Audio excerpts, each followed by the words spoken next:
এই বিয়ে আমি কিছুতেই মানতে পারবো না। যে মেয়ের চরিত্র ঠিক নেই তাকে আমি আমার ঘরের বউ করে নিয়ে যেতে পারবো না। বিয়েবাড়ির সানাইয়ের শব্দ মুহূর্তেই থেমে গেল। চারিদিকে পিনপতন নীরবতা। ইয়ানা স্তব্ধ হয়ে দাঁড়িয়ে আছে বিয়ের স্টেজে।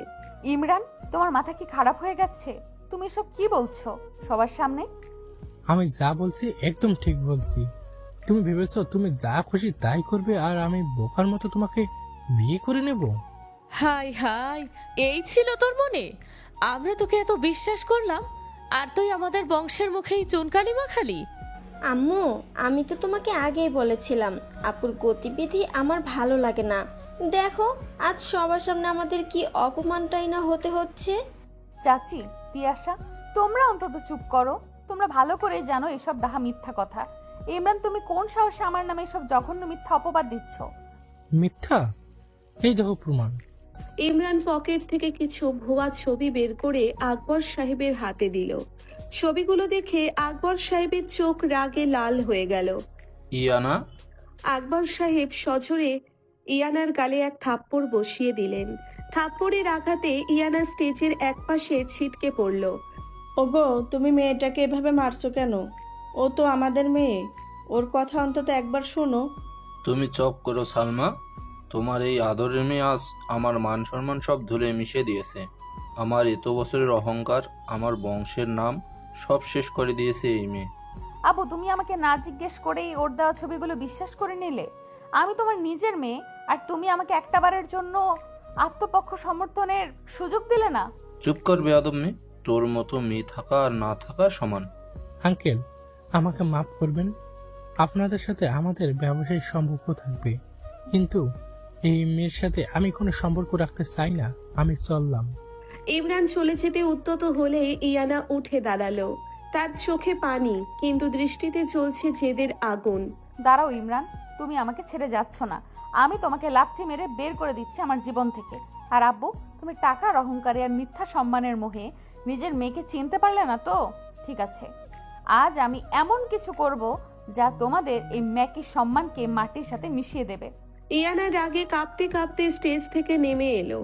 সবার চোখ ইয়ানার দিকে। ইয়ানা সোজা গিয়ে দাঁড়ালো এক কোণায়। মাথা নিচু করে দাঁড়িয়ে থাকা 18 বছরের নিরীহ ছেলে নয়নের সামনে। নয়ন এই বাড়িতে আশ্রিত এক গরিব আত্মীয়, যে 5 ফরমাস খাটে। নয়ন, এদিকে আয়। জি জি আপু। তুই আমাকে বিয়ে করবি? ইয়ানার কথা শুনে পুরো বিয়ে বাড়ি যেন স্তব্ধ হয়ে গেল। নয়ন ভয় পাওয়ার ভান করে 2 কদম পিছিয়ে গেল। আপু এসব কি বলছেন? আমি তোকে যা জিজ্ঞেস করেছি তার উত্তর দে। তুই আমাকে বিয়ে করবি কি না? হ্যাঁ নাকি না? ইয়ানা, তোর মাথায় কি পুরোপুরি খারাপ হয়ে গেছে? তুই আমাদের বাড়ির আশ্রিত একটা ফকিন্নি ছেলেকে বিয়ে করবি? আমার সামনে দাঁড়িয়ে এই সাহস তোর কি করে হয়? বিয়ে করলাম তাতে তোমার কি আসে যায়? আর ইমরান, তুই ভেবেছিস তুই চলে গেলে আমি বিয়ে না করে বসে থাকবো? দেখ, আজ আমি এই নিরীহ ছেলেটাকেই বিয়ে করব। ভাইজান, মেয়েটার তো দেখছি লজ্জা শরম সব মাথা থেকে উড়ে গেছে। একে তো নিজের চরিত্র খারাপ, তার উপর এখন এই ভিখারির ছেলেকে বিয়ে করতে চাইছে। আপু, তুমি কি পাগল হয়ে গেলে? এই পিচ্চি ছেলে যে কিনা আমাদের বাড়িতে ড্রাইভারের সাথে থাকে, কাজের লোকের মতো হুকুম তামিল করে, তাকে তুমি বিয়ে করবে? তোমার স্ট্যাটাস কোথায় আর ওর কোথায়? তোদের স্ট্যাটাস তোদের কাছে রাখতি আসা। আমার এখন কারোর টাকার দরকার নেই। কাজী সাহেব কোথায়? জি মা, আমি এখানে। আপনি বিয়ে পড়ান, আমি নয়নকে বিয়ে করব। আপু, আঙ্কেল আমাকে মেরে ফেলবে। আমি আমি পারবো না। আমাকে মাফ করে দিন আপু। নয়ন কাঁপতে কাঁপতে ইয়ানার পা ধরতে গেলে ইয়ানা নয়নের হাত শক্ত করে ধরে ফেলে। তোকে কেউ কিছু করতে পারবে না, আমি আছি। তুই শুধু কবুল বলবি। কাজী সাহেব, শুরু করুন। কাজী সাহেব, আপনি যদি এই বিয়ে পড়ান তবে আমি আপনাকে পুলিশে দেব। আর ইয়ানা, তুমি যদি সত্যি এই ছোট লোকের বাচ্চাকে বিয়ে করিস, তাহলে মনে রাখিস এই বাড়ির দরজা তোর জন্য চিরকালের মতো বন্ধ হয়ে যাবে। ইয়ানা মা, জেদ করিস না, তোর আব্বুর কাছে ক্ষমা চেয়ে নে। আমি তোর আব্বুকে বোঝাচ্ছি। তুই এই ছেলেকে বিয়ে করে কোথায় যাবি মা? আম্মু, তুমি আমাকে বাধা দিও না। যে বাবা অন্যের কথায় নিজের মেয়ের গায়ে হাত তুলতে পারে, সেই বাবার বাড়িতে থাকার বিন্দুমাত্র ইচ্ছে আমার নেই। কাজী সাহেব, আপনি বিয়ে পড়াবেন নাকি আমি অন্য কাউকে ডাকবো? আকবর সাহেব রাগে গজগজ করতে করতে বললেন, পড়ান বিয়ে, আজ থেকে এই মেয়ে আমার জন্য মরে গেছে। কাজী সাহেব ভয়ে বিয়ে পড়াতে শুরু করলেন। নয়ন বাবু, আপনি কি এই বিয়েতে রাজি আছেন? আঙ্কেল, আমি নয়ন, আমার দিকে তাকিয়ে বল কবুল। নয়ন ভয় পাওয়ার অভিনয় করে ঢোক গিলল, তারপর কাঁপা কাঁপা গলায় বলল, কবুল। পরপর 3 বার কবুল বলে বিয়ে সম্পন্ন হলো। ইয়ানার চোখে জেদের আগুন আর বুকে রাজ্যের কষ্ট। বিয়ে যখন হয়েই গেছে, এবার তুই এই ভিখারিটাকে নিয়ে আমার বাড়ি থেকে বেরিয়ে যা, আর কোনোদিন যেন এই বাড়িতে তোকে না দেখি। ভাইজান একদম ঠিক সিদ্ধান্ত নিয়েছেন। এমন মেয়েকে বাড়িতে রাখলে আমাদের তিয়াশার বিয়েতেও বাধা পড়বে। চাচি, তোমার ওই মিষ্টি কথার পেছনের বিষ আমি খুব ভালো করেই চিনি। তোমরা সবাই খুব ভালো থেকো নিজেদের এই টাকার অহংকার নিয়ে। নয়ন, চল আমার সাথে। আপু, মানে আমার তো এখানে। তুই কি কানে কম শুনিস? আমি তোর স্ত্রী এখন, আমাকে আপু ডাকবি না, চল বলছি। ইয়ানা নয়নের হাত শক্ত করে ধরে এক কাপড়ে সেই বাড়ি থেকে বেরিয়ে এলো। বাইরে তখন ঝুম বৃষ্টি শুরু হয়েছে। সালমা বেগম মেয়ের যাওয়ার দিকে তাকিয়ে হাউমাউ করে কাঁদতে লাগলেন। আমার মেয়েটাকে তোমরা এভাবে বের করে দিলে? ও তো কোনো দোষ করেনি। আর একটা কথা বললে তোমাকেও এই বাড়ি থেকে ঘাট ধাক্কা দিয়ে বের করে দেব। এদিকে ইয়ানা বৃষ্টির মধ্যে কাঁদতে কাঁদতে হাঁটছে। তার এত দিনের সাজানো স্বপ্ন, সম্মান, পরিবার সব এক নিমেষে শেষ হয়ে গেল। নয়ন ইয়ানার পাশ দিয়ে চুপচাপ হাঁটছে। আপনি আপনি বৃষ্টিতে ভিজছেন, আপনার জ্বর চলে আসবে। তুই চুপ করে হাঁটবি একদম। তোকে আমি বিয়ে করেছি, তার মানে এই নয় যে তুই আমার উপর অধিকার ফলাবি। তুই শুধু আমার একটা হাতিয়ার, ওদেরকে দেখানোর জন্য। জি, আমি তো এমনি বলছিলাম। বেশ কিছুক্ষণ হাঁটার পর তারা বস্তির মতো একটা জায়গায় এলো। পুরনো টিনের চালের একটা ভাঙাচোরা ঘর। নয়ন পকেট থেকে চাবি বের করে তালা খুলল। এইটা আমার বাড়ি, আমি এখানে একাই থাকি। বাড়িটা ছোট, আপনার হয়তো কষ্ট হবে। আমার কোনো কষ্ট হবে না, তুই দরজা খোল। ইয়ানা ভেতরে ঢুকে দেখলো একটা মাত্র ছোট ঘর, একটা ভাঙা খাট আর এক কোণায় রান্নার ছোট্ট একটা স্টোভ। ইয়ানা খাটের উপর বসে 2 হাতে মুখ ঢেকে ডুকরে কেঁদে উঠল। কেন এমন হলো আমার সাথে? আমি তো কারোর কোনো ক্ষতি করিনি। ইমরান কেন আমার সাথে এই বেইমানিটা করলো? আব্বু কেন আমাকে একবারও বিশ্বাস করলো না? ইয়ানার কান্নায় নয়নের বুকে যেন কেউ হাতুড়ি দিয়ে আঘাত করতে লাগলো। নয়ন ধীর পায়ে ইয়ানার কাছে গেল। আপনি আপনি কাঁদবেন না, আপনার কান্না দেখলে আমার কষ্ট হয়। তোর কেন কষ্ট হবে? তুই কে আমার? তুই তো একটা কাজের ছেলে, তুই আমাকে দয়া দেখাচ্ছিস? আমি দয়া দেখাচ্ছি না, আমি আপনার স্বামী। স্বামী? তুই আমার স্বামী? তুই নিজেকে আয়নায় দেখেছিস? তুই তো একটা বাচ্চা ছেলে। তোকে আমি বিয়ে করেছি শুধু জেদের বশে। এই বিয়ের কোনো মূল্য আমার কাছে নেই। তুই ফ্লোরে শুয়ে পড়, আমি খাটে ঘুমাবো। জি, আপনি খাটে ঘুমান, আমি নিচে ঘুমাচ্ছি। আপনার জন্য একটা শুকনো তোয়ালে দিচ্ছি, আপনি মাথাটা মুছে নিন, না হলে ঠান্ডা লেগে যাবে। নয়ন একটা পরিষ্কার তোয়ালে ইয়ানার দিকে এগিয়ে দিল। ইয়ানা তোয়ালেটা নিয়ে ছুঁড়ে ফেলে দিল। আমাকে তোর কোনো জিনিস শুতে বলবি না, দূরে গিয়ে শো। আচ্ছা, আমি দূরেই যাচ্ছি। নয়ন ফ্লোরে একটা পাটি বিছিয়ে শুয়ে পড়ল। ইয়ানা খাটে শুয়ে ফুপিয়ে ফুপিয়ে কাঁদতে লাগলো। নয়ন ফ্লোরে শুয়ে আর চোখে ইয়ানার দিকে তাকিয়ে আছে। তার সেই বোকা আর নিরীহ চোখের দৃষ্টি এবার একদম পাল্টে গেল। তুমি কাঁদছো ইয়ানা? তোমার এই প্রতিটা কান্নার ফোঁটার হিসাব আমি কড়াই গন্ডায় নেব। তুমি ভাবছো ইমরান তোমাকে ধোঁকা দিয়েছে? আসলে ইমরানকে দিয়ে এই কাজটা আমি করিয়েছি, কারণ ইমরান আর তোমার চাচি মিলে প্ল্যান করেছিল বিয়ের পর তোমাকে পাগল প্রমাণ করে তোমার বাবার সব সম্পত্তি হাতিয়ে নেওয়ার। আমি সেটা হতে দিতে পারতাম না। তোমাকে ওদের নোংরা হাত থেকে বাঁচানোর একটাই উপায় ছিল তোমাকে নিজের কাছে নিয়ে আসা। তুমি আমাকে ঘেন্না করো, অবহেলা করো, আমার তাতে কোনো দুঃখ নাই, কিন্তু আমি তোমাকে কারো ক্ষতির শিকার হতে দেব না। এই ডেভিল তার নিজের জিনিসের উপর কারো নজর সহ্য করে না। নয়ন আস্তে করে উঠে দাঁড়ালো। ইয়ানা ততক্ষণে ক্লান্ত হয়ে ঘুমিয়ে পড়েছে। নয়ন ইয়ানার কাছে গিয়ে তার ভিজে চুলগুলো খুব আলতো করে মুছে দিতে লাগলো। ইয়ানা ঘুমের ঘোরেই বলে উঠল, আমাকে ছুবে না, দূরে যাও। আমি তো সারা জীবন তোমার কাছেই থাকতে চাই ইয়ানা। নয়ন ইয়ানার গায়ে একটা কাঁথা জড়িয়ে দিয়ে নিঃশব্দে ঘর থেকে বেরিয়ে গেল। বাইরে গিয়ে সে পকেট থেকে তার দামি স্মার্টফোনটা বের করলো, যেটা সে এতক্ষণ লুকিয়ে রেখেছিল। একটা নাম্বারে কল দিল সে। হ্যালো বস, কাজ কি সম্পূর্ণ হয়েছে? হ্যাঁ কবির, আমার পাখি এখন আমার খাঁচায় একদম নিরাপদে। কিন্তু বস, ইমরান তো অনেক বেশি উড়ে যাচ্ছে, ওকে কি এবার মাটিতে নামাবো? এখনই না, ওকে একটু আনন্দ করতে দে। ও ভাবছে ও জিতে গেছে। কাল সকালে ওকে প্রথম ধাক্কাটা দিবি। ওর ফ্যাক্টরির যে ডিলটা হওয়ার কথা ছিল সেটা ক্যান্সেল করে দে। আর হ্যাঁ, ওর সব ব্যাংক অ্যাকাউন্ট ফ্রিজ করে দে। ও যেন বুঝতে পারে যে ও কার জিনিসের দিকে হাত বাড়িয়েছিল। ওকে বস। আর আপনার শ্বশুরবাড়ির কি খবর? ওই রুবিনা আর তিয়াশাকে তো আমি রাস্তায় নামাবো, তবে আস্তে আস্তে। খেলা তো সবে শুরু হলো। এখন তুই রাখ, আমার ইয়ানার হয়তো কিছু লাগতে পারে। নয়ন কল কেটে দিয়ে একটা শয়তানি হাসি দিল। নিরীহ চেহারার আড়ালে লুকিয়ে থাকা সেই ডেভিল হাসিতে যেন পুরো পৃথিবী ধ্বংস করার ক্ষমতা লুকিয়ে আছে। নয়ন ধীর পায়ে আবার ঘরে ফিরে এলো। ইয়ানা তখনও ঘুমাচ্ছে। নয়ন ফ্লোরে গিয়ে শুয়ে পড়ল। সকালে ইয়ানার ঘুম ভাঙলো একটা সুন্দর গন্ধে। সে চোখ খুলে দেখলো নয়ন স্টোভের কাছে দাঁড়িয়ে কিছু একটা রান্না করছে। এই, তুই কি করছিস ওখানে? আপু, মানে আপনার তো ক্ষুধা লেগেছে, তাই আমি একটু ডিম ভুনা আর ভাত রান্না করছি। আপনি ফ্রেশ হয়ে নিন।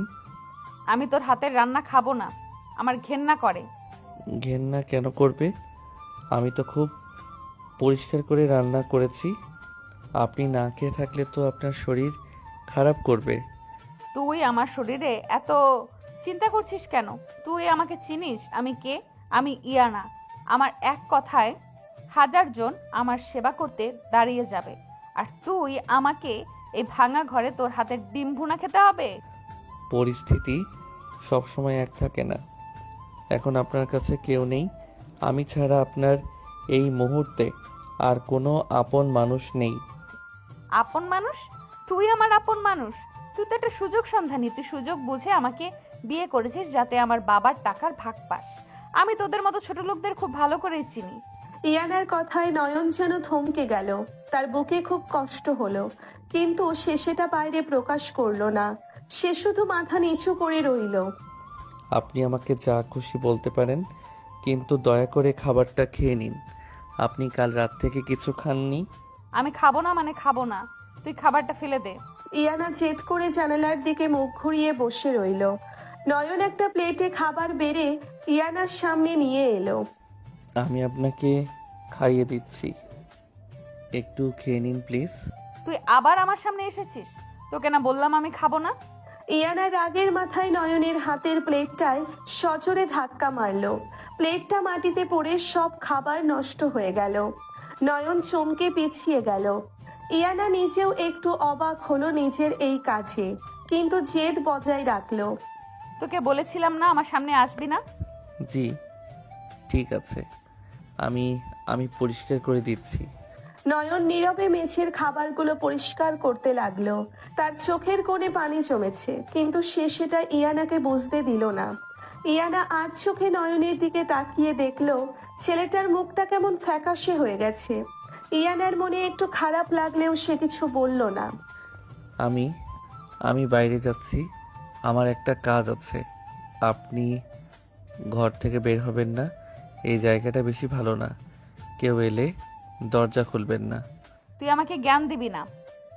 আমার যখন যা খুশি আমি তাই করব। তুই যাওয়ার হলে যা। আচ্ছা, আমি দুপুরের খাবার নিয়ে আসবো। নয়ন দরজা বাইরে থেকে আটকে দিয়ে চলে গেল। ইয়ানা একা ঘরে বসে হাঁপিয়ে উঠল। তার মনের ভেতর হাজারটা প্রশ্ন ঘুরপাক খাচ্ছে। কেন ইমরান তার সাথে এমন করলো? কেন তার বাবা তাকে একটা বারের জন্যেও বিশ্বাস করলো না? আর এই ছেলেটা, এই পিচ্ছি ছেলেটা কেন তার সব অপমান এত নীরবে সহ্য করছে? ইয়ানা ভাবতে ভাবতে আবার কেঁদে ফেললো। এদিকে নয়ন বস্তি থেকে বেরিয়ে সোজা একটা নামী গাড়িতে গিয়ে উঠল। হাসিম নামের এক লোক গাড়ি চালাচ্ছিল। বস, আপনি এভাবে ভাঙ্গা ঘরে থাকবেন? আপনি চাইলে তো ম্যাডামকে আসল প্রদেশে নিয়ে আসতে পারেন। না হাসেম, ইয়ানা এখন মানসিকভাবে অনেক ভেঙে আছে। ওকে এখন সত্যিটা বললে ও বিশ্বাস করবে না। ও ভাববে আমি ওকে কিনে নিতে চাইছি। ওকে আগে আমার এই গরিব রূপের প্রতি বিশ্বাস আনতে হবে। ও যখন বুঝতে পারবে যে টাকার চেয়ে মানসিক শান্তির মূল্য অনেক বেশি, তখন আমি ওকে সব বলবো। কিন্তু বস, ম্যাডাম তো আপনাকে অপমান করছে, আপনার কষ্ট হচ্ছে না? ওর দেওয়া অপমান আমার কাছে আশীর্বাদের মতো। ও আমাকে বকুক, মারুক, যা খুশি করুক, শুধু আমার চোখের সামনে থাকুক। আমি ওকে আমার থেকে দূরে যেতে দেব না। তুই এখন গাড়ি টান, কবিরের ওখানে যেতে হবে। জি বস। নয়ন তার ল্যাপটপ খুলে বসলো গাড়িতে। স্ক্রিনে ইমরানের ব্যাংক অ্যাকাউন্টের ডিটেলস ভাসছে। নয়ন একটা কিবোর্ড চাপতেই ইমরানের সব টাকা জিরো হয়ে গেল। নয়নের ঠোঁটে আবার সেই ভয়ঙ্কর ডেভিল হাসি ফুটে উঠল। ইমরান, তুই আমার ইয়ানাকে কাঁদিয়েছিস, এবার তোর কাদার পালা। আমি তোকে এমনভাবে শেষ করব যে তুই নিজের মৃত্যু ভিক্ষা চাইবি, কিন্তু পাবি না। দুপুর গড়িয়ে বিকেল হয়ে গেছে। ইয়ানা একা সেই ভাঙা ঘরে বসে আছে। খিদায় তার পেট জ্বলছে, কিন্তু জেদের কারণে সে একটুও কাঁদছে না। হঠাৎ দরজায় কড়া নাড়ার শব্দ হলো।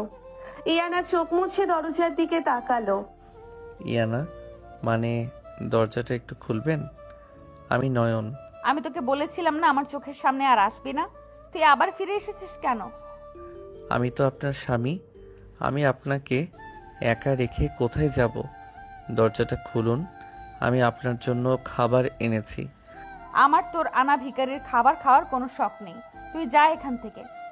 নয়ন কিছুক্ষণ চুপ করে দাঁড়িয়ে রইল দরজার ওপাশে।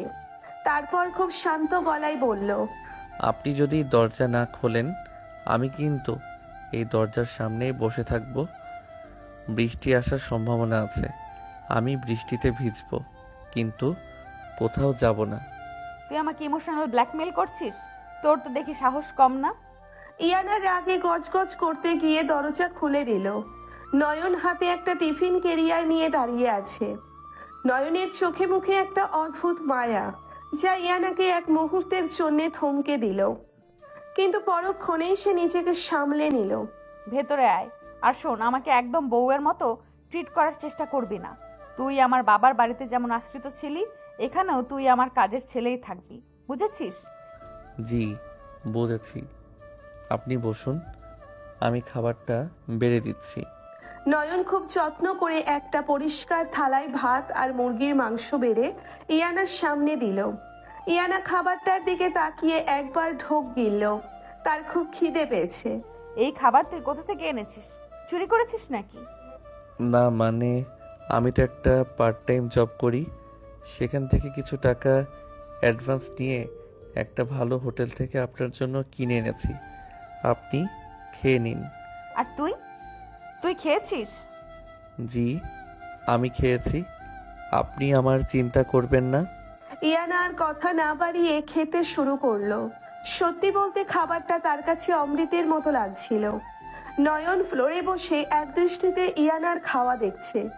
তার চোখের দৃষ্টিতে লুকিয়ে আছে এক গভীর সমুদ্রের মতো ভালোবাসা। ওই, তুই এইভাবে ড্যাব ড্যাব করে তাকিয়ে আছিস কেন? আমি কি চিড়িয়াখানার জন্তু নাকি? না, মানে আপনাকে খুব সুন্দর লাগছিল তো, তাই দেখছিলাম। শাট আপ, একদম এসব ফালতু কথা বলবি না। তোর বয়স কত? 18 আর আমার 26। তুই আমার ছোট ভাইয়ের বয়সের। আমাকে এইসব সস্তা লাইন মারার চেষ্টা করবি না। স্বামী তো বয়সে ছোট হতে পারে, তাই না? আর আমি আপনাকে সম্মান করি, আপনি আমার স্ত্রী। তোর মতো একটা পিচ্চি ছেলেকে আমি স্বামী মানবো? এই বিয়েটা জাস্ট একটা ডিল ছিল আমার বাবা আর ওই বেঈমান ইমরানকে দেখানোর জন্য। কাল থেকে আমি আমার কলেজে যাব, আমি লেকচারার, আমার নিজের একটা পরিচয় আছে। তোর ওই 2 টাকার রোজগারে আমার চলতে হবে না। আপনি যা ভালো বোঝেন তাই করবেন, আমি আপনাকে কখনো বাধা দেব না। পরের দিন সকাল ইয়ানা রেডি হয়ে তার কলেজের দিকে রওনা দিল। নয়ন দূর থেকে তাকে অনুসরণ করতে লাগলো, ঠিক একজন পাহারাদারের মতো। কলেজে ঢোকার মুখে ইয়ানার সহকর্মী আরমান এগিয়ে এলো। ইয়ানা, তুই কলেজে এসেছিস? আমি তো ভাবলাম কালকের ওই ইনসিডেন্টের পর তুমি হয়তো। আরমান, আমার পার্সোনাল লাইফের সাথে প্রফেশনাল লাইফকে আমি কখনো মেলাই না। আমি ঠিক আছি। ইয়ানা, আমি তোমায় অনেক আগে থেকে পছন্দ করি। তুমি জানো না সেটা? ইমরান যা করছে তা জঘন্য। আর তুমি রাগের মাথায় ওই বাচ্চা ছেলেটাকে কেন বিয়ে করতে গেলে? তুমি চাইলে এখনো আমাকে। আরমান, লিমিট ক্রস করো না। আমি বিবাহিত, আর আমার স্বামী বাচ্চা নাকি বুড়ো সেটা নিয়ে তোমার মাথা না ঘামালেও চলবে। আরমান ইয়ানার হাত ধরার চেষ্টা করলো। ইয়ানা হাতটা ঝটকা দিয়ে সরিয়ে নিল। একটু দূরে দাঁড়িয়ে নয়ন এই দৃশ্যটা দেখছিল। নয়নের চোখের মনি স্থির হয়ে গেল, চোয়াল শক্ত হয়ে উঠল। পকেট থেকে ফোন বের করে সে একটা মেসেজ টাইপ করলো। আরমান, তুই ইয়ানার গায়ে হাত দেওয়ার সাহস করলি? তোকে তো আমি কলেজের ত্রিসীমানায় আর দেখতে চাই না। নয়ন তার ডান হাত হাসেমকে মেসেজ দিল। ঠিক 5 মিনিট পর আরমানের ফোনে একটা কল এলো। হ্যালো, কি বলছেন আপনি? আমার সব রিসার্ভ পেপার ক্যান্সেল হয়ে গেছে আর আমাকে ডিপার্টমেন্ট থেকে 1 মাসের জন্য সাসপেন্ড করা হয়েছে। কিন্তু কেন? Hello hello. আরমান মাথায় হাত দিয়ে বসে পড়ল। ইয়ানা অবাক হয়ে আরমানের দিকে তাকালো, কিন্তু কিছু না বলে ক্লাসের দিকে চলে গেল। নয়ন একটা তৃপ্তির হাসি হেসে কলেজের বাইরে এসে দাঁড়ালো। ঠিক তখনই একটা দামি গাড়ি এসে কলেজের গেটে থামলো। গাড়ি থেকে নামলো তিয়াশা আর তার প্রেমিক ফাহাদ। আরে ফাহাদ, দেখো দেখো, এই তো আপু সেই পিচ্ছি বরটা দাঁড়িয়ে আছে।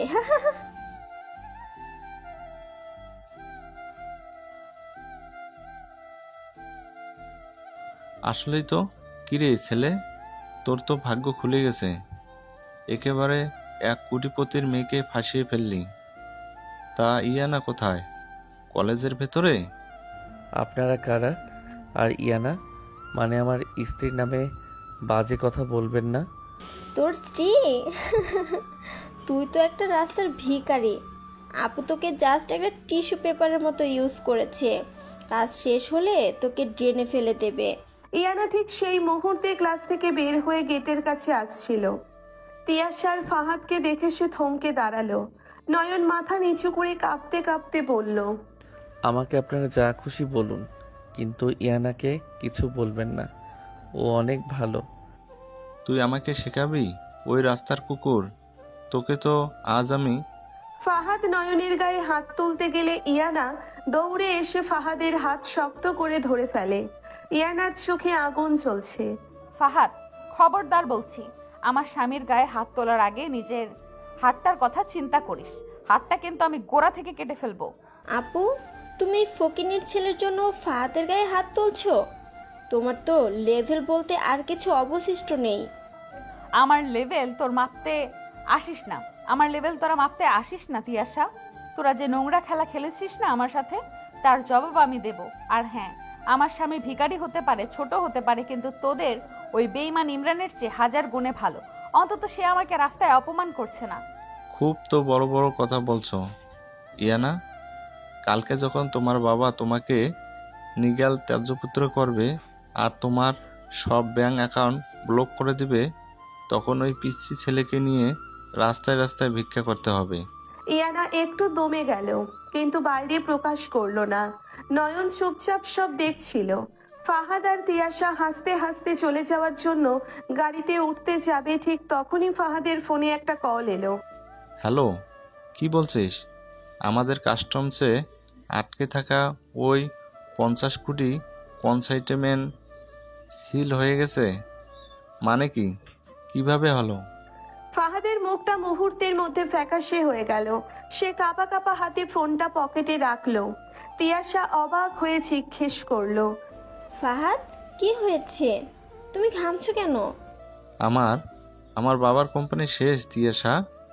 আমাদের সব কনসাইনমেন্ট সিজ হয়ে গেছে। কে বা কারা আমাদের বিরুদ্ধে পুলিশের সব গোপন ডকুমেন্ট লিঙ্ক করে দিয়েছে। ফাহাদ আর দিয়াশা হন্তদন্ত হয়ে গাড়ি নিয়ে ছুটে চলে গেল। ইয়ানা অবাক হয়ে তাকিয়ে আছে। নয়ন পেছন থেকে খুব নিরীহ গলায় বলল, আল্লাহ বিচার করে দিয়েছেন ইয়ানা, যারা অন্যের ক্ষতি চায় তাদের নিজেদেরই ক্ষতি হয়। তুই চুপ কর, এত ফিলোসফি ছাড়তে হবে না। চল বাড়ি চল, আমার মাথা ধরেছে প্রচন্ড। দুজনের বস্তির সেই ভাঙা ঘরে ফিরে এলো। ইয়ানা এসেই বিছানায় এলিয়ে পড়ল। তার খুব ক্লান্তি লাগছে। হঠাৎ দরজায় কড়া নাড়ল কেউ। নয়ন গিয়ে দরজা খুলতেই দেখলো তার ভার্সিটির বন্ধু জেরিন দাঁড়িয়ে আছে। জেরিনের হাতে একটা টিফিন বক্স আর কিছু বই। নয়ন, তুই ভার্সিটিতে যাসনি কেন আজ? আমি তোর জন্য এই নোটসগুলো আর খাবার নিয়ে এলাম। জেরিন, তুই এখানে কেন এসেছিস? এই জায়গাটা তো ভালো না। কেন আসতে পারি না? তুই আমার বেস্ট ফ্রেন্ড না? আর আমি তোকে ছাড়া ক্লাসে বোর হচ্ছিলাম। জেরিন কথাগুলো বলতে বলতে নয়নের কাঁধে হাত রাখলো। ইয়ানা বিছানা থেকে উঠে বসলো। তার বুকের ভেতরটা হঠাৎ করেই ধক করে উঠলো। একটা তীব্র ঈর্ষা, একটা অজানা রাগ তার মাথা চড়ে বসলো। সে গদগদ করে হেঁটে দরজার কাছে গেল। এক্সকিউজ মি, আপনি কে? আর ওর গায়ে হাত দিয়ে কথা বলছেন কেন? আপনি কে? আমি তো নয়নের ফ্রেন্ড। আমি কে সেটা ওর মুখ থেকেই শুনুন। নয়ন বল ওকে আমি কে। জেরিন, ইনি ইয়ানা, আমার স্ত্রী। হোয়াট? স্ত্রী? তুই বিয়ে করেছিস? আর এ আন্টিকে? তুই তো একটা বাচ্চা ছেলে নয়ন। আন্টির শব্দটা শুনে ইয়ানার মাথায় রক্ত উঠে গেল। সে জেরিনের হাত থেকে টিফিন বক্সটা কেড়ে নিয়ে সোজা বাইরে ছুঁড়ে ফেলে দিল। Just shut up you stupid girl. আমি আন্টি নাকি ওর দিদিমা সেটা তোর দেখার বিষয় না। ও আমার স্বামী, ওর ভালো মন্দ ওর পড়াশোনা সব আমি দেখব। তোর কোনো দরকার নেই ওর খোঁজ নেওয়ার। আর নেক্সট টাইম যদি ওকে তুই টাচ করেছিস আমি তোর হাত ভেঙে দেব। Get lost. তুই তো একটা সাইকো মহিলা। নয়ন, তুই কিভাবে থাকিস এর সাথে? আমি যাচ্ছি। জেরিন রাগে গজগজ করতে করতে চলে গেল। ইয়ানা জোরে দরজাটা বন্ধ করে দিয়ে হাঁপাতে লাগলো। তার বুকটা দ্রুত ওঠানামা করছে। নয়ন অবাক হওয়ার ভান করে ইয়ানার দিকে তাকিয়ে আছে, কিন্তু তার বুকের ভেতর খুশির বন্যা বয়ে যাচ্ছে। আপনি আপনি ওভাবে ওকে অপমান করে তাড়িয়ে দিলেন কেন? ও তো আমার শুধু বন্ধুই ছিল। বন্ধু?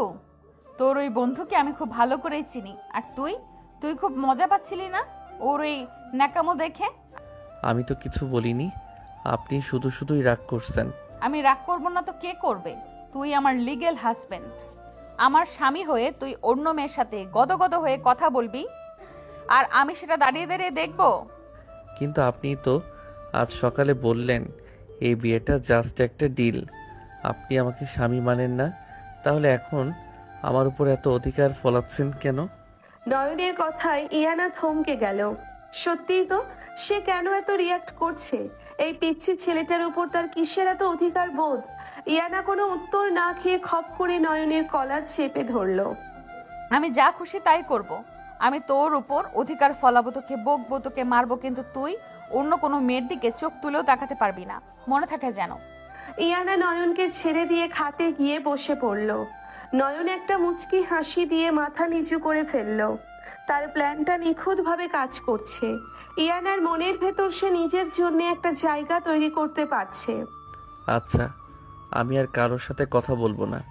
আপনি শান্ত হন, আমি আপনার জন্য এক কাপ কফি বানিয়ে আনছি। রাত বাড়তে লাগলো। হঠাৎ করেই বাইরে প্রচন্ড ঝড় আর বৃষ্টি শুরু হলো। টিনের চাল দিয়ে ঝমঝম করে শব্দ হচ্ছে। ইয়ানা ভয়ে কান চেপে খাটের এক কোণায় জড়সড় হয়ে বসে আছে। হঠাৎ করে কারেন্ট চলে গেল। ঘুটঘুটে অন্ধকার পুরো ঘর। ইয়ানা একটা ছোট চিৎকার দিয়ে উঠল। নয়ন, নয়ন তুই কোথায়? আমি এখানে ইয়ানা, ভয় পাবেন না, আমি মোমবাতি জ্বালাচ্ছি। নয়ন একটা মোমবাতি জ্বালালো। মোমের আলোয় ইয়ানা দেখলো চালের একটা ফুটো দিয়ে ঠিক ইয়ানার খাটের ওপর বৃষ্টির পানি পড়ছে। ইয়ানা গুটিয়ে একপাশে সরে গেল। নয়ন সেটা খেয়াল করলো। ওই জায়গাটা ভিজে যাচ্ছে, আপনি এই পাশে আসুন। তুই কোথায় ঘুমাবি? নিচে তো পুরোটাই পানিতে ভেসে যাচ্ছে। আমি দাঁড়িয়ে থাকবো, সমস্যা নেই, আপনি ঘুমান। নয়ন একটা প্লাস্টিকের বস্তা নিয়ে সেই ফুটোটার নিচে দাঁড়িয়ে রইল, যাতে পানিটা খাটের উপর না পড়ে। বৃষ্টির ছাটে নয়নের পুরো শরীর ভিজে যাচ্ছে, সে শীতে কাঁপছে। ইয়ানা মোমের আলোয় দেখছে একটা 18 বছরের ছেলে তার জন্য কতটা স্যাক্রিফাইস করছে। ইয়ানার বুকের ভেতরটা মোচড় দিয়ে উঠল। তুই তুই ওটা রেখে দে, তুই ভিজে যাচ্ছিস তো, তোর ঠান্ডা লাগবে। আমার কিছু হবে না ইয়ানা, আপনি আরামে ঘুমান। আপনার যেন এক ফোঁটা পানিও গায়ে না লাগে, সেই দায়িত্ব আমার। তুই কেন করছিস আমার জন্য এত কিছু? আমি তোকে কত অপমান করেছি, কত বাজে কথা বলেছি, তাও তুই কেন আমাকে এত কেয়ার করিস? নয়ন প্লাস্টিকটা ধরে রেখেই ইয়ানার চোখের দিকে তাকালো। তার সেই শান্ত চোখের ভেতর এক অদ্ভুত মায়া। কারণ পৃথিবীতে আমার আপন বলতে আর কেউ নেই ইয়ানা। আপনি আমাকে জোর করে বিয়ে করলেও আমি আপনাকে মন থেকে আমার স্ত্রী মেনে নিয়েছি। আর নিজের স্ত্রীকে আগলে রাখার জন্য আমি নিজের জীবনও দিতে পারি। ইয়ানার চোখ দিয়ে টপ টপ করে পানি পড়তে লাগলো। সে জীবনে কখনো এত নিঃস্বার্থ ভালোবাসা কারো কাছে পায়নি। বাবা, মা, ইমরান সবাই তাকে শুধু টাকার পাল্লায় মেপেছে, আর এই ভিখারি ছেলেটা তার জন্য নিজের শরীর ভিজিয়ে তাকে পাহারা দিচ্ছে।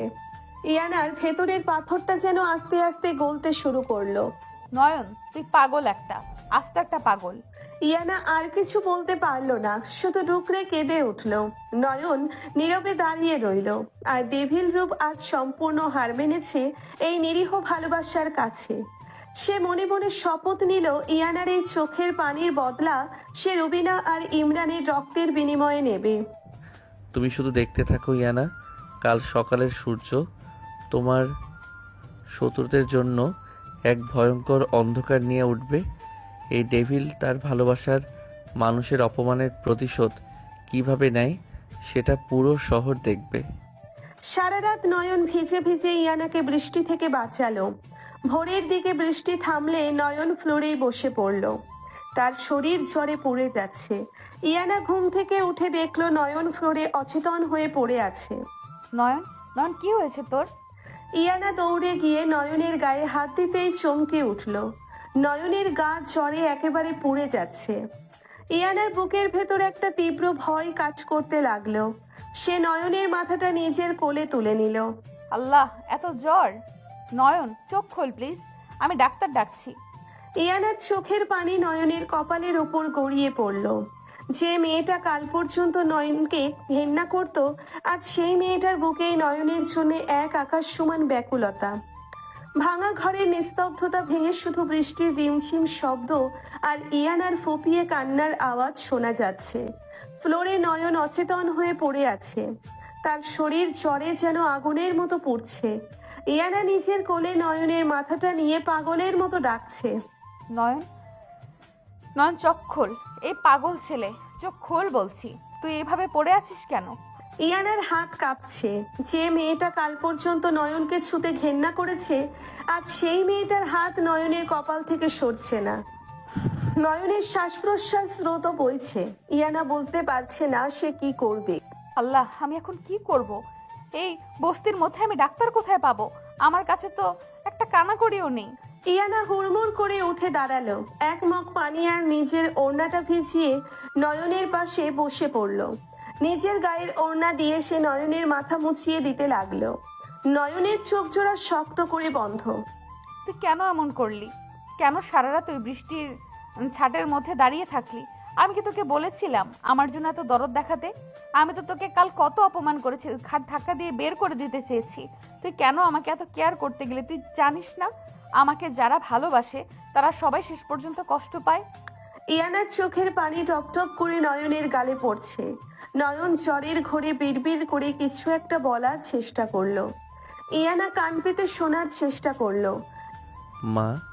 মা গো, আমাকে একা রেখে যেও না, আমার খুব ভয় করে অন্ধকারে।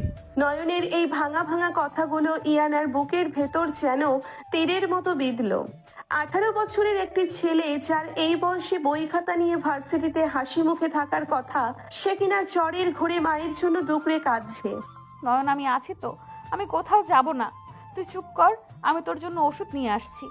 ইয়ানা বুঝতে পারলো এভাবে শুধু জলপট্টি দিয়ে জ্বর কমবে না। সে দ্রুত নিজের ব্যাগটা হাতড়ালো, কিন্তু তার ডেবিট কার্ড, ক্রেডিট কার্ড সবকিছু তার বাবা কাল রাতেই ব্লক করে দিয়েছে। ক্যাশ টাকা একটাও নেই। ইয়ানা নিজেকে পৃথিবীর সবচেয়ে অসহায় মানুষ মনে করতে লাগলো। হঠাৎ তার হাত গেল নিজের গলার সোনার চেইনটার দিকে। এটা তার মায়ের দেওয়া শেষ স্মৃতি। আমার মায়ের দেওয়া স্মৃতি, কিন্তু এই মুহূর্তে নয়নের জীবনের চেয়ে এটা বড় নয়। এই ছেলেটা আমার জন্য নিজের জীবন বাজি রেখেছে, আর আমি সামান্য একটা চেইনের মায়া করব? ইয়ানা চেইনটা গলা থেকে ছিঁড়ে নিল। বাইরে তখনও টিপ টিপ বৃষ্টি পড়ছে। ইয়ানা নয়নের মাথায় আরেকবার ভালো করে জলপট্টি দিয়ে ঘর থেকে দৌড়ে বের হলো। কাদামাখা রাস্তা পার হয়ে সে বস্তির বাইরের একটা ওষুধের দোকানে গিয়ে দাঁড়ালো। ভাই ভাই আমাকে কিছু জ্বরের হাই পাওয়ারের ওষুধ দিন তো, খুব এমার্জেন্সি। ম্যাডাম, ডাক্তার দেখাইছেন? প্রেসক্রিপশন ছাড়া তো ওষুধ দেওয়া যাবে না। আর আপনি তো এই এলাকার না মনে হয়। আমার স্বামীর প্রচন্ড জ্বর, সে অজ্ঞান হয়ে আছে। প্লিজ ভাইয়া, আপনি আমাকে কয়েকটা ভালো ওষুধ দিন, আমি আপনাকে অনেক টাকা দেব। টাকা তো দেবেন, কিন্তু প্রেসক্রিপশন? বললাম তো আমার স্বামী মরে যাচ্ছে, আপনি কি বাংলা কথা বোঝেন না? আমার কাছে এখন টাকা নেই, এই সোনার চেনটা রাখুন, এর দাম 50,000 টাকার উপরে, আপনি ওষুধ দিন। দোকানদার অবাক হয়ে ইয়ানার দিকে তাকালো। এত দামি পোশাক পরে একটা মেয়ে কাদায় মাখামাখি হয়ে একটা সস্তা ওষুধের দোকানে সোনার চেইন বন্ধক রাখছে। ম্যাডাম শান্ত হন, আমি ওষুধ দিচ্ছি, কিন্তু এত দামি জিনিস আমি রাখতে পারবো না। আপনি ওষুধ নিয়ে যান, পরে টাকা দিয়ে যান। না, আমি কারোর দয়া নেইনি, আপনি এটা রাখুন। আমি ইনায়া, মানে আমি কারোর কাছে হাত পাতি না। ইয়ানা জেদ করে চেইনটা কাউন্টারে ফেলে ওষুধ নিয়ে দৌড়ে বাড়ির দিকে ছুটলো। তার নিজেরও যে বৃষ্টিতে ভিজে শীত করছে, সেদিকে তার কোনো ভ্রুক্ষেপ নেই। ঘরে ফিরে সে দেখলো নয়ন ফ্লোরেই কুকুরে শুয়ে কাঁপছে। নয়ন আমি এসে গেছি, এই দেখ ওষুধ এনেছি, তুই একটু উঠে বস। ইয়ানা অনেক কষ্টে নয়নকে টেনে তুলে খাটের সাথে হেলান দিয়ে বসালো। এক গ্লাস পানি নিয়ে নয়নের মুখের কাছে ধরলো। ইয়ানা, আপনি ভিজে গেছেন, আপনার ঠান্ডা লাগবে তো।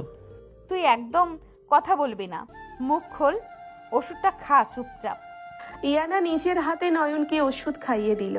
তারপর গায়ের সব জোর দিয়ে নয়নকে টেনে খাটের ওপর শুইয়ে দিল। নয়নের ভেজা শার্টটা খুলে দিয়ে নিজের একটা শুকনো চাদর দিয়ে তাকে ভালোভাবে ঢেকে দিল।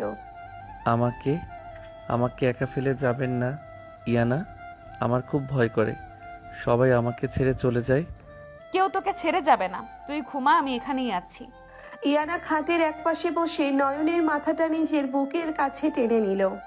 নয়ন জ্বরের ঘোরে ইয়ানার পেটের কাছে মুখ গুজে ছোট্ট বাচ্চার মতো গুটিসুটি মেরে শুয়ে রইল। ইয়ানা আলতো হাতে নয়নের চুলে বিলি কেটে দিতে লাগলো। তার দুই চোখ বেয়ে অঝরে পানি পড়ছে। তুই কেন এত ভালো রে নয়ন? আমি তো সারা জীবন শুধু টাকার পেছনে ছুটেছি, অহংকার করেছি নিজের স্ট্যাটাস নিয়ে। আমার বাবা আমাকে টাকার মেশিন ছাড়ার কিছুই ভাবেনি। ইমরান আমাকে একটা প্রজেক্টের বেশি কিছু মনে করেনি। আর তুই এই ভাঙা ঘরে আমাকে রানীর মতো রাখতে চাস। তোর এই বোকা ভালোবাসার যোগ্য কি আমি? ইয়ানার কান্নায় নয়নের কপাল ভিজে যাচ্ছে। নয়ন জ্বরের ঘোরে ইয়ানার একটা হাত শক্ত করে চেপে ধরলো, যেন কোনো মতে সে ইয়ানাকে হারাতে চায় না। আমি আপনাকে অনেক ভালোবাসি ইয়ানা, অনেক আগে থেকে। তুই কি বলছিস এইসব? তুই তো আমাকে চিনিসই না। চিনি, আমি আপনাকে রোজ দেখতাম কলেজের বারান্দায়। আপনি যখন রেগে থাকতেন আপনার নাকটা লাল হয়ে যেত, খুব সুন্দর লাগতো। জ্বরের ঘোরে নয়নের এই অসংলগ্ন কথাগুলো ইয়ানার বুকের ভেতরে একটা অদ্ভুত ঝড় তুলে দিল। এই ছেলেটা তাকে আগে থেকে ভালোবাসে, কিন্তু ও তো কখনোই কিছু বলেনি। ইয়ানা নয়নকে আরো শক্ত করে জড়িয়ে ধরলো। তুই একটা পাগল, আস্ত একটা পাগল। আমি তোর মতো একটা বাচ্চাকে কি করে ভালোবাসবো বলতো? তুই তো কিছুই বুঝিস না। দেখতে দেখতে বিকেল গড়িয়ে সন্ধ্যা হয়ে এলো। ওষুধের প্রভাবে নয়নের জ্বর আস্তে আস্তে কমতে শুরু করেছে। নয়ন যখন চোখ খুলল তখন দেখলো ঘর অন্ধকার, আর সে ইয়ানার বুকের উপর মাথা রেখে শুয়ে আছে। ইয়ানার দুই হাত তাকে পরম মমতায় জড়িয়ে রেখেছে। ইয়ানা ক্লান্ত হয়ে ঘুমিয়ে পড়েছে। ইয়ানা, তুমি আমাকে এত যত্নে জড়িয়ে রেখেছো। আমি তো ভেবেছিলাম তুমি আমাকে ঘেন্না করো। তোমার এই মায়া মাখা মুখের জন্য আমি পুরো পৃথিবী জ্বালিয়ে দিতে পারি। তুমি আমার, শুধু আমার। নয়নের চোখের দৃষ্টিতে আবার সেই ডেভিল রূপ ফিরে এলো। সে খুব সাবধানে ইয়ানাকে বিছানায় শুইয়ে দিয়ে নিজে উঠে দাঁড়ালো। তার শরীর এখনো দুর্বল, কিন্তু চোখের আগুনটা ভয়ঙ্কর। সে প্যান্টের পকেট থেকে ফোন বের করলো। 10টা মিসড কল। হ্যালো কবির, বল। বস, আপনার গলা এমন শুনেছি কেন? আপনি কি অসুস্থ? আমার কথা বাদ দে, ইমরানের কি খবর সেটা বল। বস, আপনি যেমনটা বলেছিলেন আমি ঠিক তেমনটা করেছি। ইমরানের কোম্পানির সব শেয়ার আমি হ্যাক করে ট্র্যাপ করে দিয়েছি। ওর ফ্যাক্টরিতে এখন লেবাররা স্ট্রাইক করেছে বেতনের জন্য। ও এখন পুরো রাস্তায় বসে গেছে। ও পাগলের মতো ব্যাংকে দৌড়াচ্ছে। গুড, ওকে আরও একটু দৌড়াতে দে। ওর বাবা মা যেন কাল সকালে বাড়ি থেকে বের হতে না পারে, সেই ব্যবস্থা কর। ওদের নামে ইনকাম ট্যাক্সের ভুয়া নোটিশ পাঠিয়ে দে। ওরা ইয়ানাকে অপমান করেছে সবার সামনে।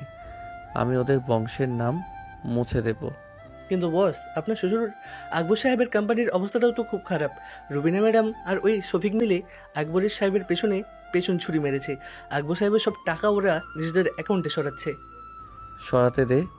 আকবর সাহেব টাকার অহংকারে অন্ধ। ওনার এই অহংকার ভাঙা দরকার। উনি যখন বুঝবেন তার নিজের রক্তের মানুষগুলোই তার সাথে বেইমানি করেছে, তখন ওনার চোখ খুলবে। তুই শুধু রুবিনার অ্যাকাউন্টগুলো ট্র্যাক করে রাখ। সময় হলে 1 সেকেন্ডে সব টাকা আমি ইয়ানার অ্যাকাউন্টে ট্রান্সফার করব। ওকে বস। আর আপনি ইন্সপেক্টর রফিক কিন্তু এখনও আপনাকে খুঁজছে। ওনার সন্দেহ কাল রাতের ফাহাদের কনস্টাইনমেন্ট সিজ হওয়ার পেছনে ডেভিলের হাত আছে।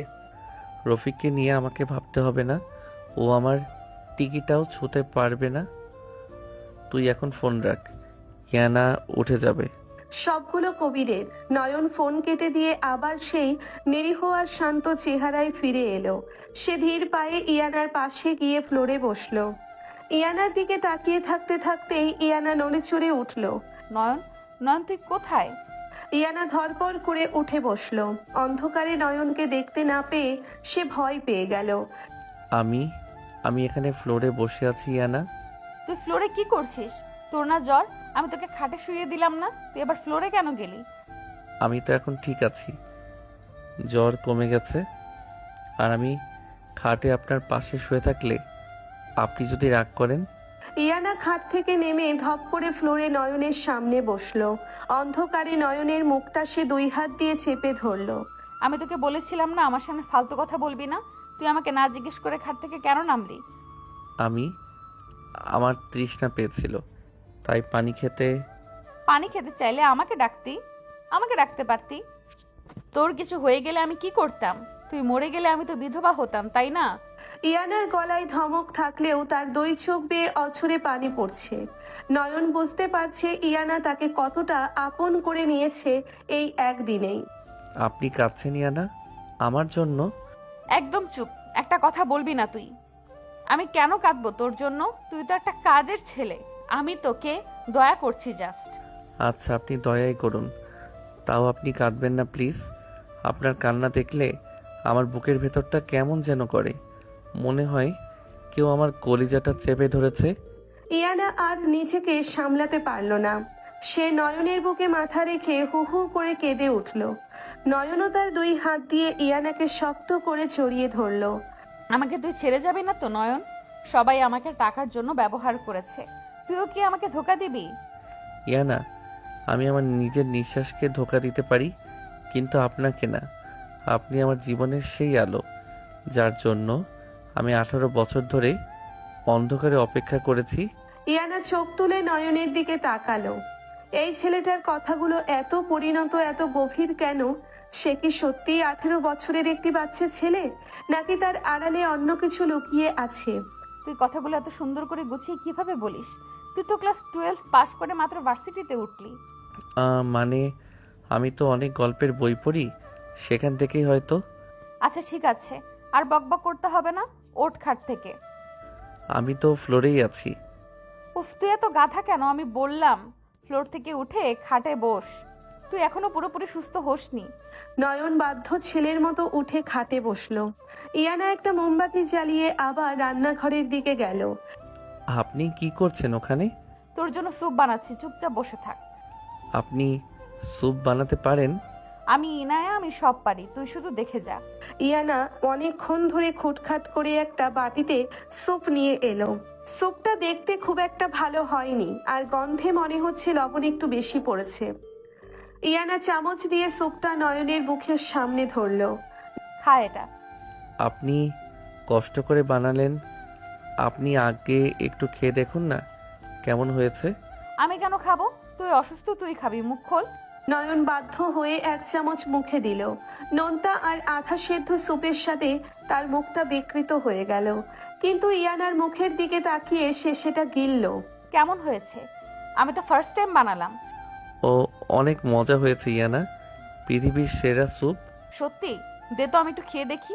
ইয়ানা নিজের হাতে এক চামচ মুখে দিতেই ওয়াক করে ফেলে দিল। ছি, এটা কি জঘন্য হয়েছে! তুই এটা মজা করে খাচ্ছিস কিভাবে? তুই কি পাগল? আপনার নিজের হাতে বানানো জিনিস, আমার কাছে এটা অমৃতের চেয়েও দামি। আমি পুরোটা খেয়ে নেব। নয়ন ইয়ানার হাত থেকে বাটিটা নিয়ে জোর করে পুরো স্যুপটা খেয়ে নিল। ইয়ানা অবাক হয়ে তাকিয়ে রইল।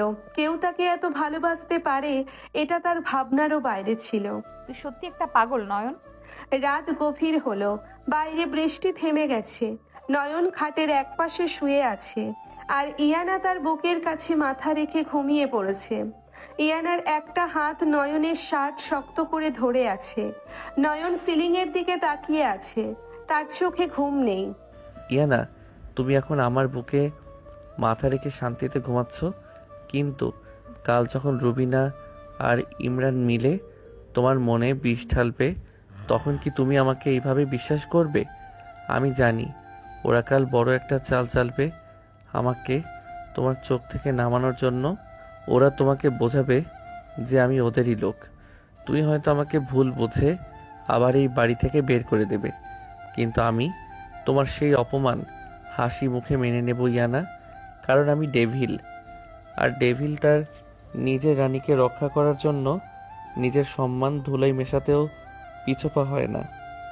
নয়ন খুব আলতো করে ইয়ানার কপালে একটা চুমু খেলো। ইয়ানা ঘুমের ঘোরে একটু হেসে নয়নকে আরো শক্ত করে জড়িয়ে ধরল। সকালের মিষ্টি রোদ জানালার ফুটো দিয়ে এসে নয়নের চোখে পড়ল। নয়নের ঘুম ভাঙল না, কিন্তু তার বুকের ওপর ইয়ানার ভারী হাতের স্পর্শে সে চোখ খুলল। ইয়ানা এখনো গভীর ঘুমে, তার অবিন্যস্ত চুলগুলো নয়নের মুখে এসে পড়েছে। নয়ন একদৃষ্টিতে তাকিয়ে রইল ইয়ানার মুখটার দিকে। এই মুখটার জন্য সে তার পুরো সাম্রাজ্য, পুরো জীবন বাজি রাখতে পারে।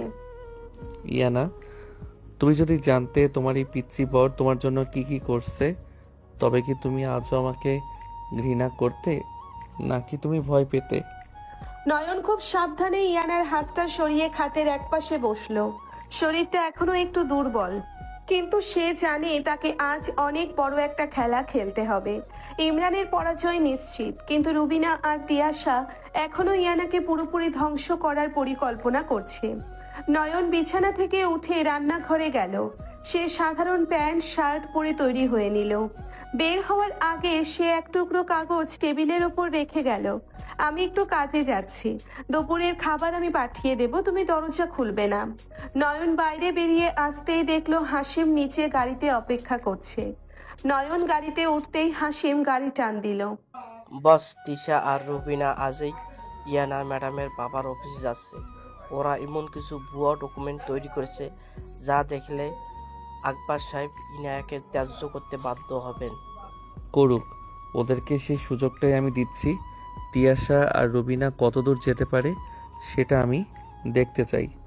ওদের পতনের জন্য তো সব রেডি করাই আছে। তুই এখন আমাকে আমার আগের ডেরায় নিয়ে চল। গাড়িটা শহরের একটা পরিত্যক্ত ফ্যাক্টরির সামনে গিয়ে থামলো। নয়ন ভেতরে ঢুকতেই কবির এবং আরো 4-5 জন লোক সশ্রদ্ধ চিত্তে সালাম দিল। এই নয়ন সেই নিরীহ পিচ্ছি ছেলেটি নয়। এই নয়ন আন্ডারওয়ার্ল্ডের সেই ডেভিল, যার নাম শুনলে বাঘা বাঘা মাফিয়ারাও কাঁপে। কবির, রুবিনার ওই ভুয়া ডকুমেন্টগুলোর আসল কপিটা কি তোর কাছে আছে?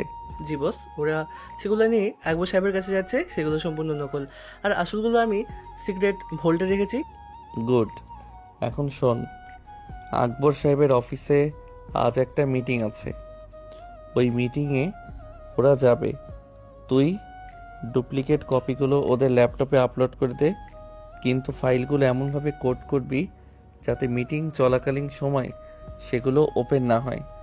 যখন আকবর সাহেব সব শেয়ার হোল্ডারদের সামনে কাগজগুলো প্রেজেন্ট করতে যাবেন, ঠিক তখনই ফাইলগুলো যেন ওপেন হয়, কিন্তু তার ভেতর রুবিনা আর তিয়াশার যাবতীয় কুকীর্তির প্রমাণ যেন দেখা যায়। বস, আপনি কি ওদেরকে নিজেদের ফাঁদে নিজে ফেলতে চাইছেন?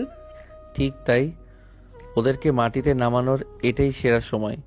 আর শোন, ইয়ানা আমার ব্যাপারে কোনো সন্দেহ যেন না পায়। ও যেন ভাবে যে সবটা কোনো দৈব ঘটনা। নয়ন আবার সেই নিরীহ বেশে ফিরে এলো। তার চুলে একটু জেল লাগানো, পোশাকটা একটু ঢিলেঢালা করলো, ফিরে এলো সেই ভাঙা ঘরে। ইয়ানা ততক্ষণে ঘুম থেকে উঠে গেছে। নয়নকে দেখে সে চিৎকার করে উঠল। তুই কোথায় গিয়েছিলি? আমি ঘুম থেকে উঠে তোকে না দেখে ভয় পেয়ে গেছিলাম। আমি তো আপনার জন্য ওষুধ আনতে গিয়েছিলাম। দেখুন তো আপনার শরীরটা কেমন লাগছে। নয়ন ইয়ানার কপালে হাত দিল। ইয়ানা নয়নের হাতটা সরিয়ে দিয়ে একটু লজ্জা পেল। আমার ঠিক আছে, তুই খেয়েছিস? না, আপনি খেয়ে নিন, আমি খাবো। ইয়ানা নয়নকে আর কিছু জিজ্ঞেস করলো না, কিন্তু তার মনের ভেতর খচখচানি কমছে না। রুবিনা চাচির একটি ফোন এসেছে সকালে। চাচি তাকে বলেছে সে আজই আকবর সাহেবকে প্রমাণ দেবে যে নয়ন একজন চোর এবং সে ইয়ানাকে ধোঁকা দিচ্ছে। ইয়ানার বুকটা ধড়পড় করছে। সে কি নয়নকে সত্যিই বিশ্বাস করতে পারছে? নয়ন শোন, আমাকে আজ বাড়িতে যেতে হবে।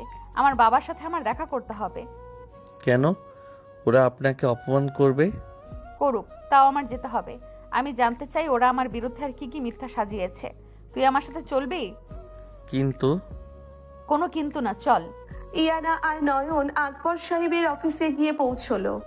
অফিস জুড়ে তখন গম্ভীর পরিবেশ। বোর্ড মিটিং চলছে। ইয়ানা সোজা ভেতরে ঢুকে গেল।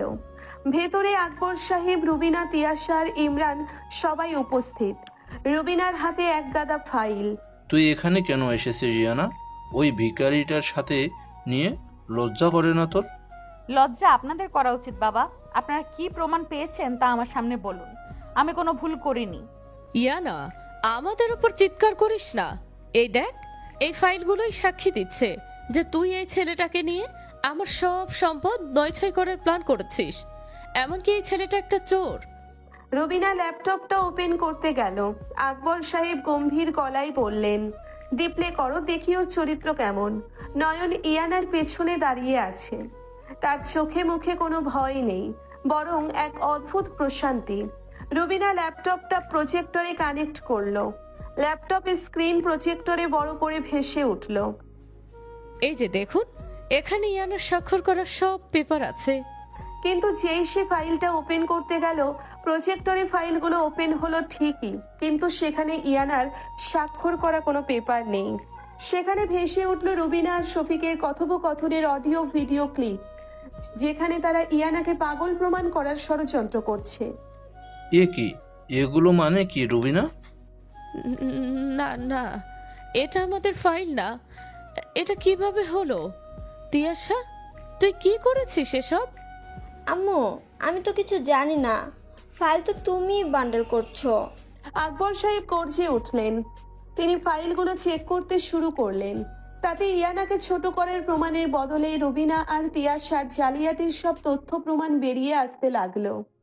কোম্পানির টাকা কিভাবে তারা বিদেশে পাচার করেছে তার লিস্ট বেরিয়ে এলো। তোরা আমার এত বড় সর্বনাশ করলি। আর ইয়ানা, আমি তোকে ভুল বুঝেছিলাম।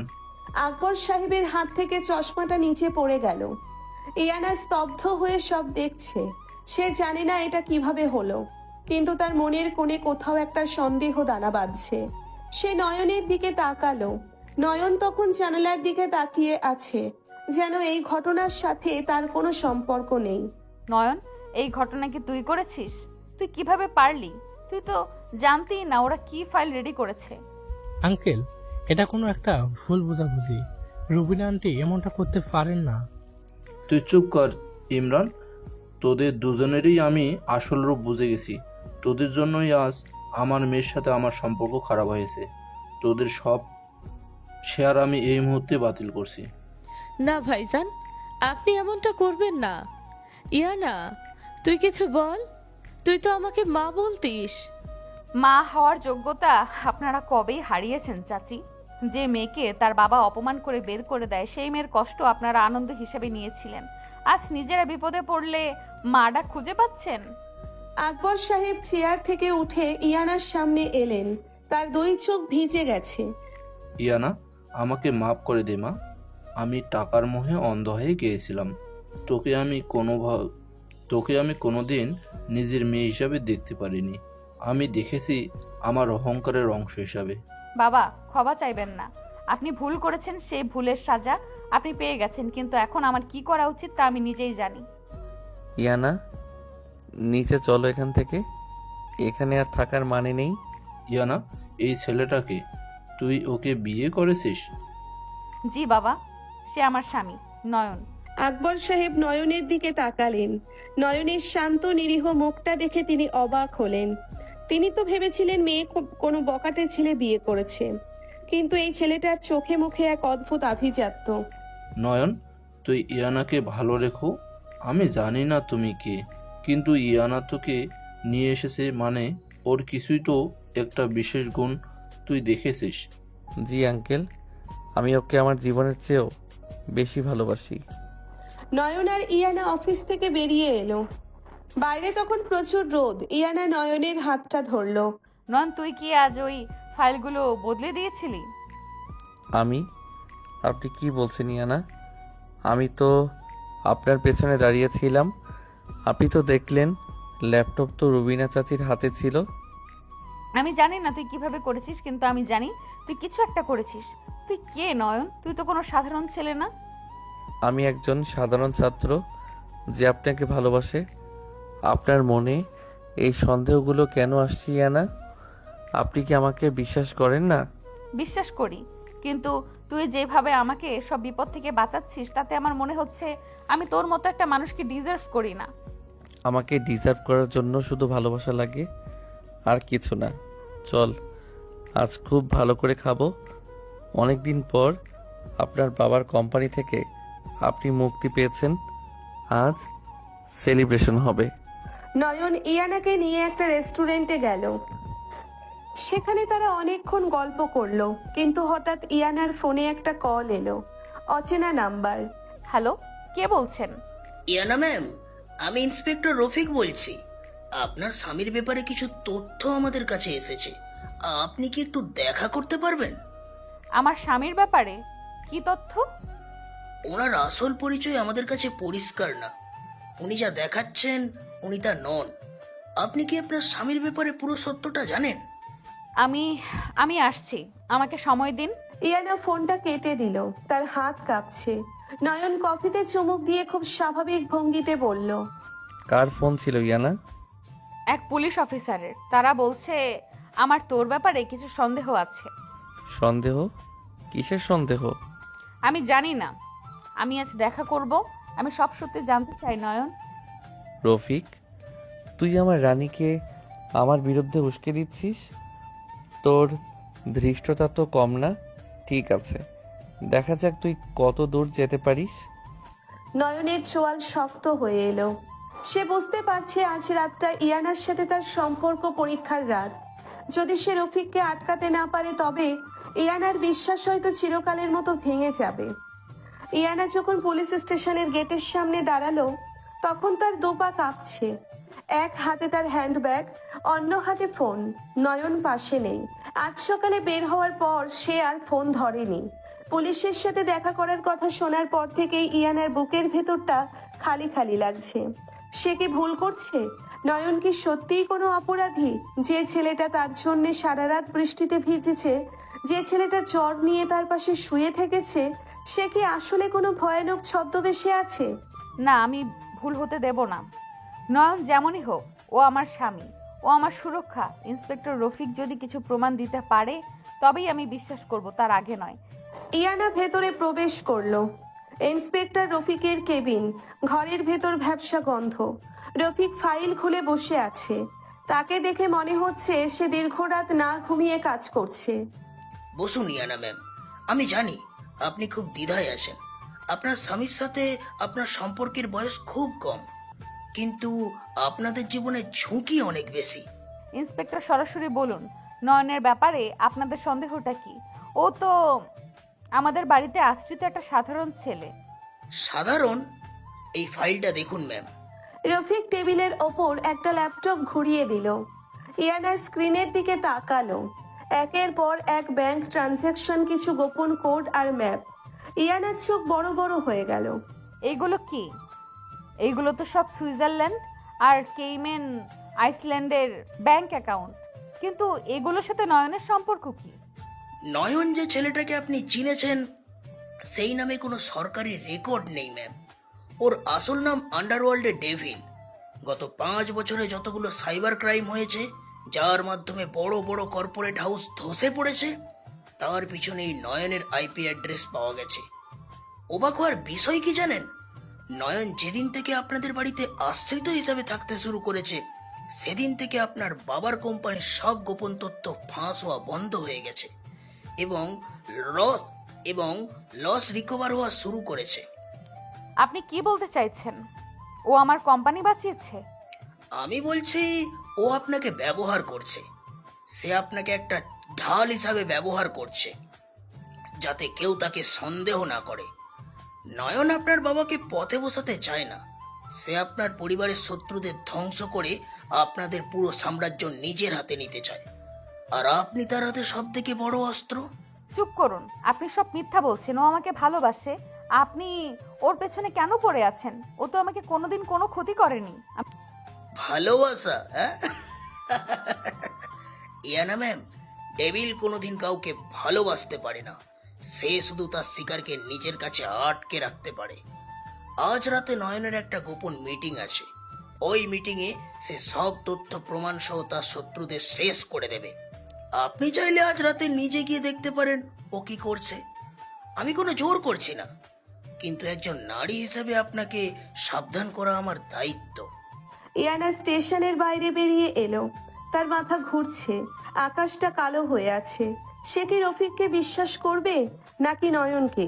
সে ফোনের গ্যালারি খুলল, নয়নের ছবিগুলো দেখলো। সেই পিচ্ছি নিরীহ মুখটা, এই মুখটার পেছনে কি সত্যি এত বড় কোনো অন্ধকার লুকিয়ে আছে? আমি বিশ্বাস করি না, আমি নিজের চোখে দেখব। ইয়ানা সোজা বাড়ি ফিরল না।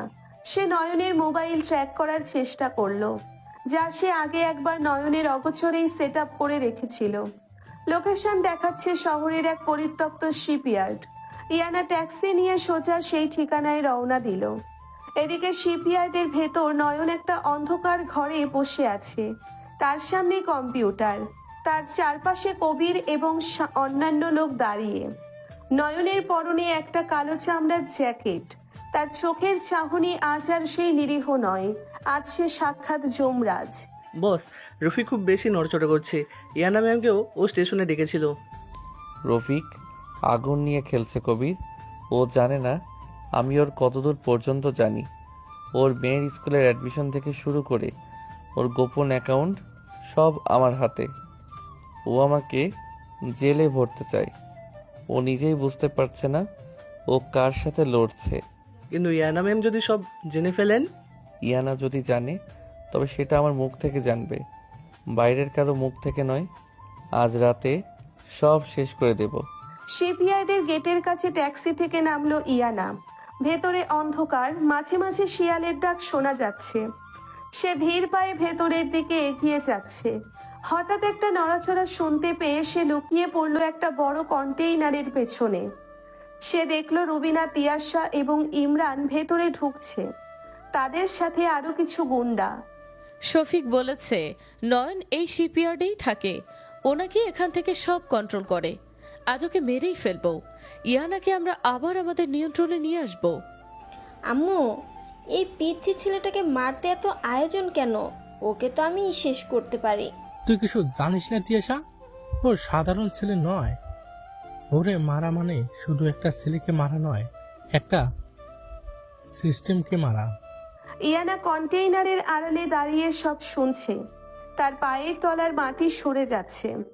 তার মানে নয়নের ওপর আক্রমণ করতে ওরা আসছে। নয়ন তো একা। ইয়ানা ভয় পেয়ে গেল। সে দৌড়ে ভেতরে ঢুকতে চাইলো, কিন্তু তখনই একটা হাত তার মুখ চেপে ধরলো। শান্ত ইয়ানা, চিৎকার করো ওম, আমি আছি। ইয়ানা চমকে পিছনে তাকালো। নয়ন তাকে ধরে আছে। নয়নের চোখে কোনো ভয় নেই। সে এখন ইয়ানার পিচ্ছি বর নয়, সে এক অজেয় শক্তির নাম। নয়ন, ওরা তোমাকে মারতে এসেছে। তুমি এখানে কি করছো? কোথায় যাব ইয়ানা? যারা আমার রানীকে অপমান করেছে তারা কি পার পেয়ে যাবে? তুমি এখানে দাঁড়িয়ে দেখবে না? তুমি এখান থেকে চলে যাও। আমি চাই না তুমি এই রক্তপাত দেখো। চলে যাও এখান থেকে। রক্তপাত? তুমি কি করবে? তুমি কি পুলিশ জানাবে না?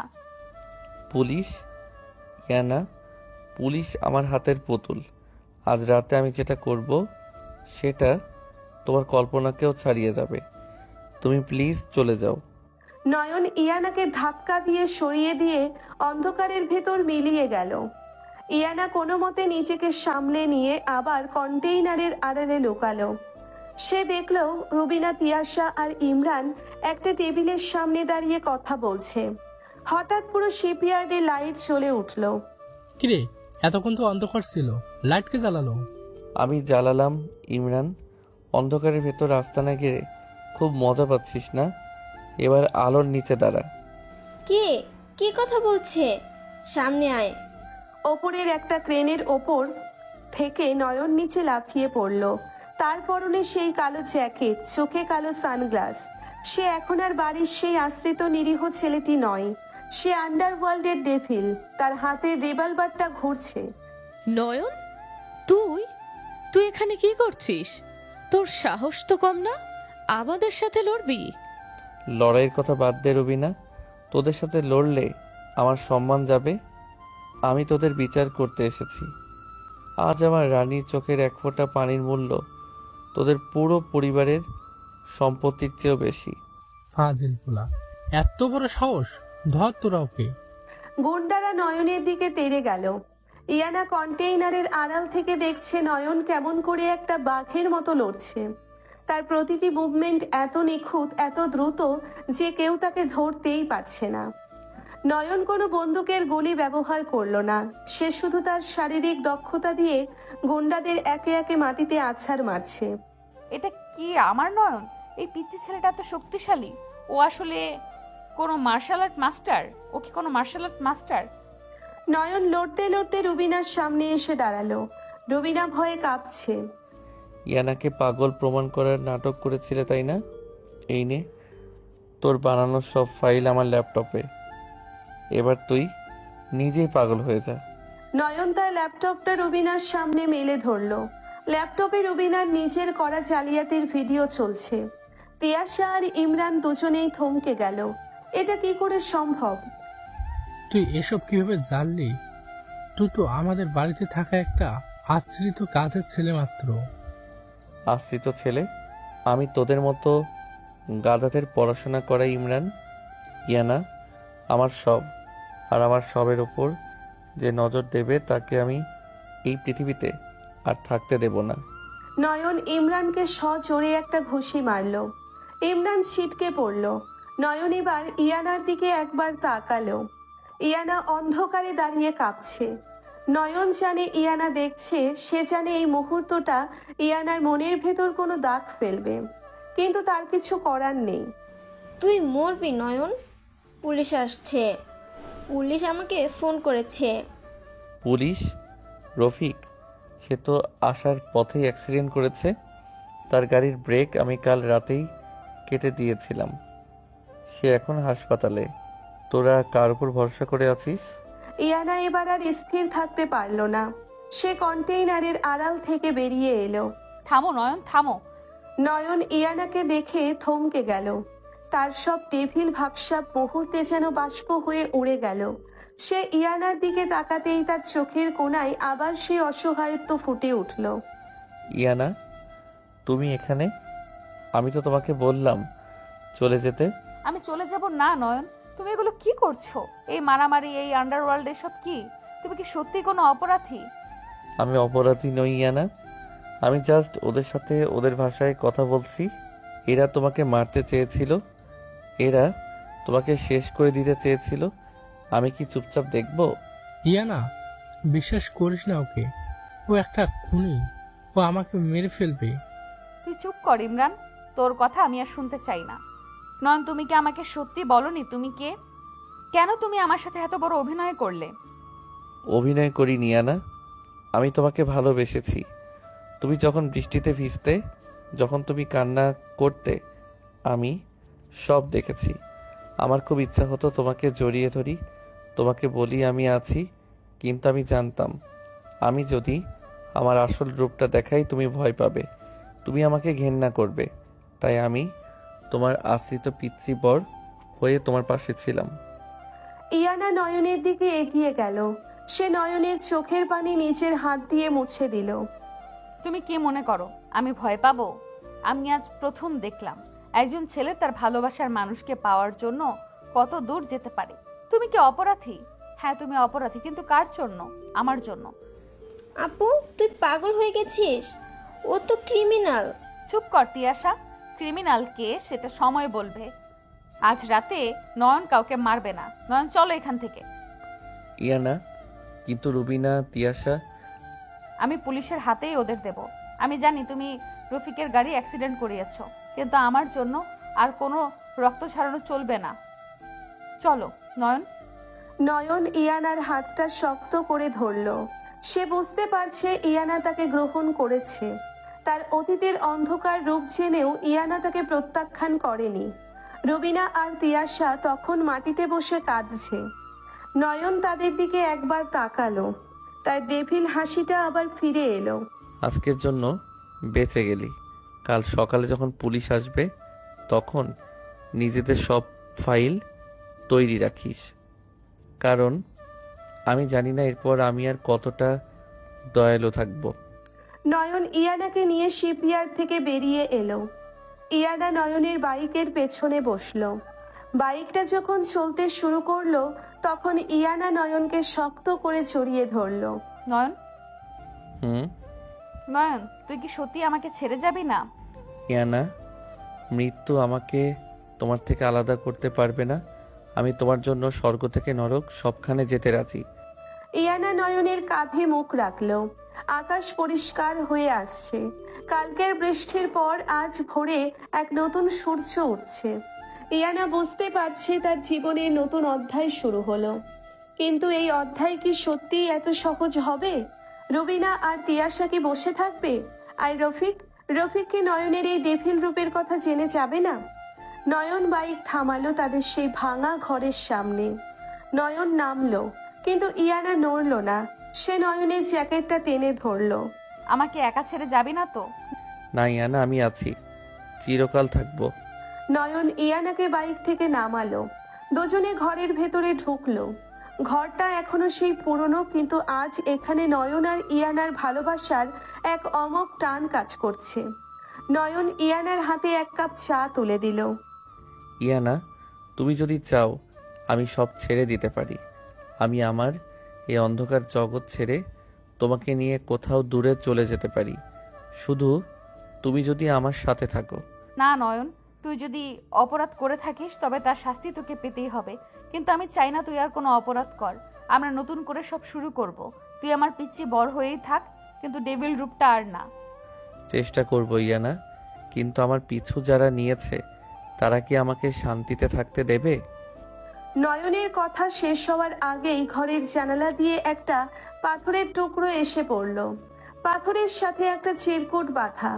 নয়ন চিরকুটটা খুলল। তাতে লেখা গেম ওভার নয়ন, ডেভিলকে আজ তার ডেরায় ধরা হবে।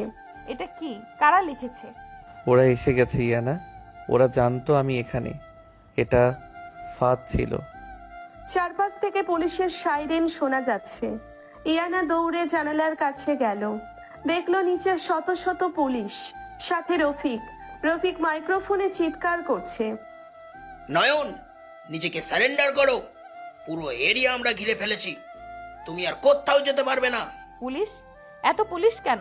নয়ন, তুই আমাকে কি সত্যি বলিসনি? ইয়ানা, আমি তোকে বলেছিলাম না ওরা এসে গেছে? রফিককে আমি একটু বেশি সময় দিয়ে ফেলেছিলাম। ওরা তোকে নিয়ে যাবে নয়ন, আমি এটা হতে দেব না। ইয়ানা শোনো, আমার ল্যাপটপটা নাও, ওখানে একটা ফোল্ডার আছে ট্রুথ। যদি আমি ফিরে না আসি, ওটা নিয়ে তুমি রফিকের সামনে যাবে। ওতে সব প্রমাণ আছে যে কেন আমি এসব করেছিলাম। তুই কোথায় যাচ্ছিস নয়ন? আমি ডেভিল ইয়ানা, ডেভিলদের ধরা এত সহজ না। তুমি শুধু দরজাটা বন্ধ করো আর ল্যাপটপটা আমার ড্রয়ারে লুকিয়ে রাখো, আমি আসছি। নয়ন ইয়ানার কপালে একটা দীর্ঘ চুমু খেলো। ইয়ানা কিছু বুঝে ওঠার আগেই নয়ন জানালা দিয়ে নিচে লাফিয়ে পড়ল। ইয়ানা জানালার কাছে গিয়ে দেখলো নয়ন অন্ধকারের ভেতর দিয়ে বিদ্যুৎ গতিতে দৌড়চ্ছে। পুলিশের কোনো গুলির আওয়াজ নেই, কারণ নয়ন ধোঁয়া তৈরি করে সব অন্ধকার করে দিয়েছে। ইয়ানা ল্যাপটপটা নিয়ে ড্রয়ারে লুকালো। তার হৃদস্পন্দন তখন যেন থেমে যাওয়ার উপক্রম। নয়ন কি সত্যিই ফিরে আসবে, নাকি আজই তাদের শেষ দেখা? ইয়ানার সারা শরীর কাঁপছে, চোখের পানি আর থামছে না। সে নয়নের ফেলে যাওয়া শার্টটা জড়িয়ে ধরে মেঝেতে বসে পড়ল। নয়ন, তুই ফিরে আয়, আমার আর কিছুই চাই না, শুধু তুই ফিরে আয়। পুলিশের সাইরেনের শব্দ ক্রমশ দূরে মিলিয়ে যাচ্ছে। ইয়ানা ভাঙা ঘরের মেঝের ওপর বসে আছে, তার দু চোখ বেয়ে অবিরত জল ঝরছে। নয়ন একটু আগেই এই অন্ধকার রাত্রে তার সামনে দিয়ে জীবন বাজি রেখে লাফিয়ে পড়েছে। ইয়ানার বুকের ভেতরটা শূন্যতায় হাহাকার করেছে। হঠাৎ তার মনে পড়ল নয়নের শেষ কথাটার কথা। ল্যাপটপটা নাও, ট্রুথ ফোল্ডার। ইয়ানা দ্রুত উঠে ড্রয়ার থেকে ল্যাপটপটা বের করলো। ল্যাপটপ ওপেন করতেই স্ক্রিনে পাসওয়ার্ড চাইলো। ইয়ানা একটু ভাবলো, তারপর কাঁপা কাঁপা হাতে টাইপ করলো ইয়ানা, সাথে সাথে ল্যাপটপ খুলে গেল। তুই সত্যি আমাকে কতটা ভালোবাসিস নয়ন, এই পাসওয়ার্ডটা তার প্রমাণ। স্ক্রিনে একটাই ফোল্ডার, নাম ট্রুথ। ফোল্ডারটা খুলতেই একটা ভিডিও ফাইল সামনে এলো। ইয়ানা ভিডিওটা প্লে করলো। স্ক্রিনে ফুটে উঠল নয়নের শান্ত স্নিগ্ধ মুখটা। ব্যাকগ্রাউন্ডে তাদের এই ভাঙা ঘরটাই দেখা যাচ্ছে। ইয়ানা, তুমি যদি এই ভিডিওটা দেখছো, তার মানে আমি তোমার পাশে নেই। হয়তো আমি ধরা পড়েছি, অথবা আমি আর এই পৃথিবীতেই নেই। কেঁদো না প্লিজ, তোমার চোখের পানি এই ডেভিলের সবচেয়ে বড় দুর্বলতা। তুমি জানতে চেয়েছিলে না আমি কে, কেন আমি ডেভিড হলাম? শোনো তাহলে, আমার বাবা ছিলেন তোমার বাবার কোম্পানির একজন সৎ অ্যাকাউন্টেন্ট, কিন্তু তোমার চাচি রবিনা আর ইমরানের বাবা মিলে কোম্পানির কোটি কোটি টাকা আত্মসাৎ করে এবং সব দোষ আমার নিরীহ বাবার ঘাড়ে চাপিয়ে দেয়। অপমানে কষ্টে আমার বাবা সুইসাইড করেন, আর মা সেই শোক সইতে না পেরে বিনা চিকিৎসায় মারা যান। আমার বয়স তখন মাত্র 10 বছর। ইয়ানা মুখে হাত দিয়ে ডুকরে কেঁদে উঠল। তার বাবার কোম্পানিতে এত বড় একটা অবিচার হয়েছিল আর কেউ টেরও পায়নি। আমি রাস্তায় রাস্তায় ঘুরেছি ইয়ানা, কেউ আমাকে এক মুঠো ভাত দেয়নি। তখন আমি ঠিক করি এই শহরের সব দুর্নীতিবাজ কর্পোরেটদের আমি শেষ করব। আমি সাইবার দুনিয়ার সব জ্ঞান অর্জন করি, আমি হয়ে উঠি ডেভিল। কিন্তু আমার জীবনের সবচেয়ে বড় পরিবর্তনটা এলে তুমি। একদিন তোমার বাবার অফিসে আমি কাজ খুঁজছিলাম, সিকিউরিটি গার্ড আমাকে ঘাড় ধাক্কা দিয়ে বের করে দিচ্ছিল। তুমি তখন সেখানে ছিলে। তুমি ওই গার্ডকে ধমক দিয়ে আমাকে একটা প্যাকেট খাবার আর কিছু টাকা দিয়েছিলে। তুমি সেদিন আমার চোখের দিকে তাকিয়ে একটা মিষ্টি হাসি দিয়েছিলে। ওই হাসিটাই আমাকে বাঁচিয়ে রেখেছিল ইয়ানা। ভিডিওতে নয়নের চোখ দিয়ে টপ টপ করে পানি পড়ছে। ইয়ানা স্ক্রিনে হাত বুলিয়ে নয়নের চোখের পানি মোছার চেষ্টা করছে।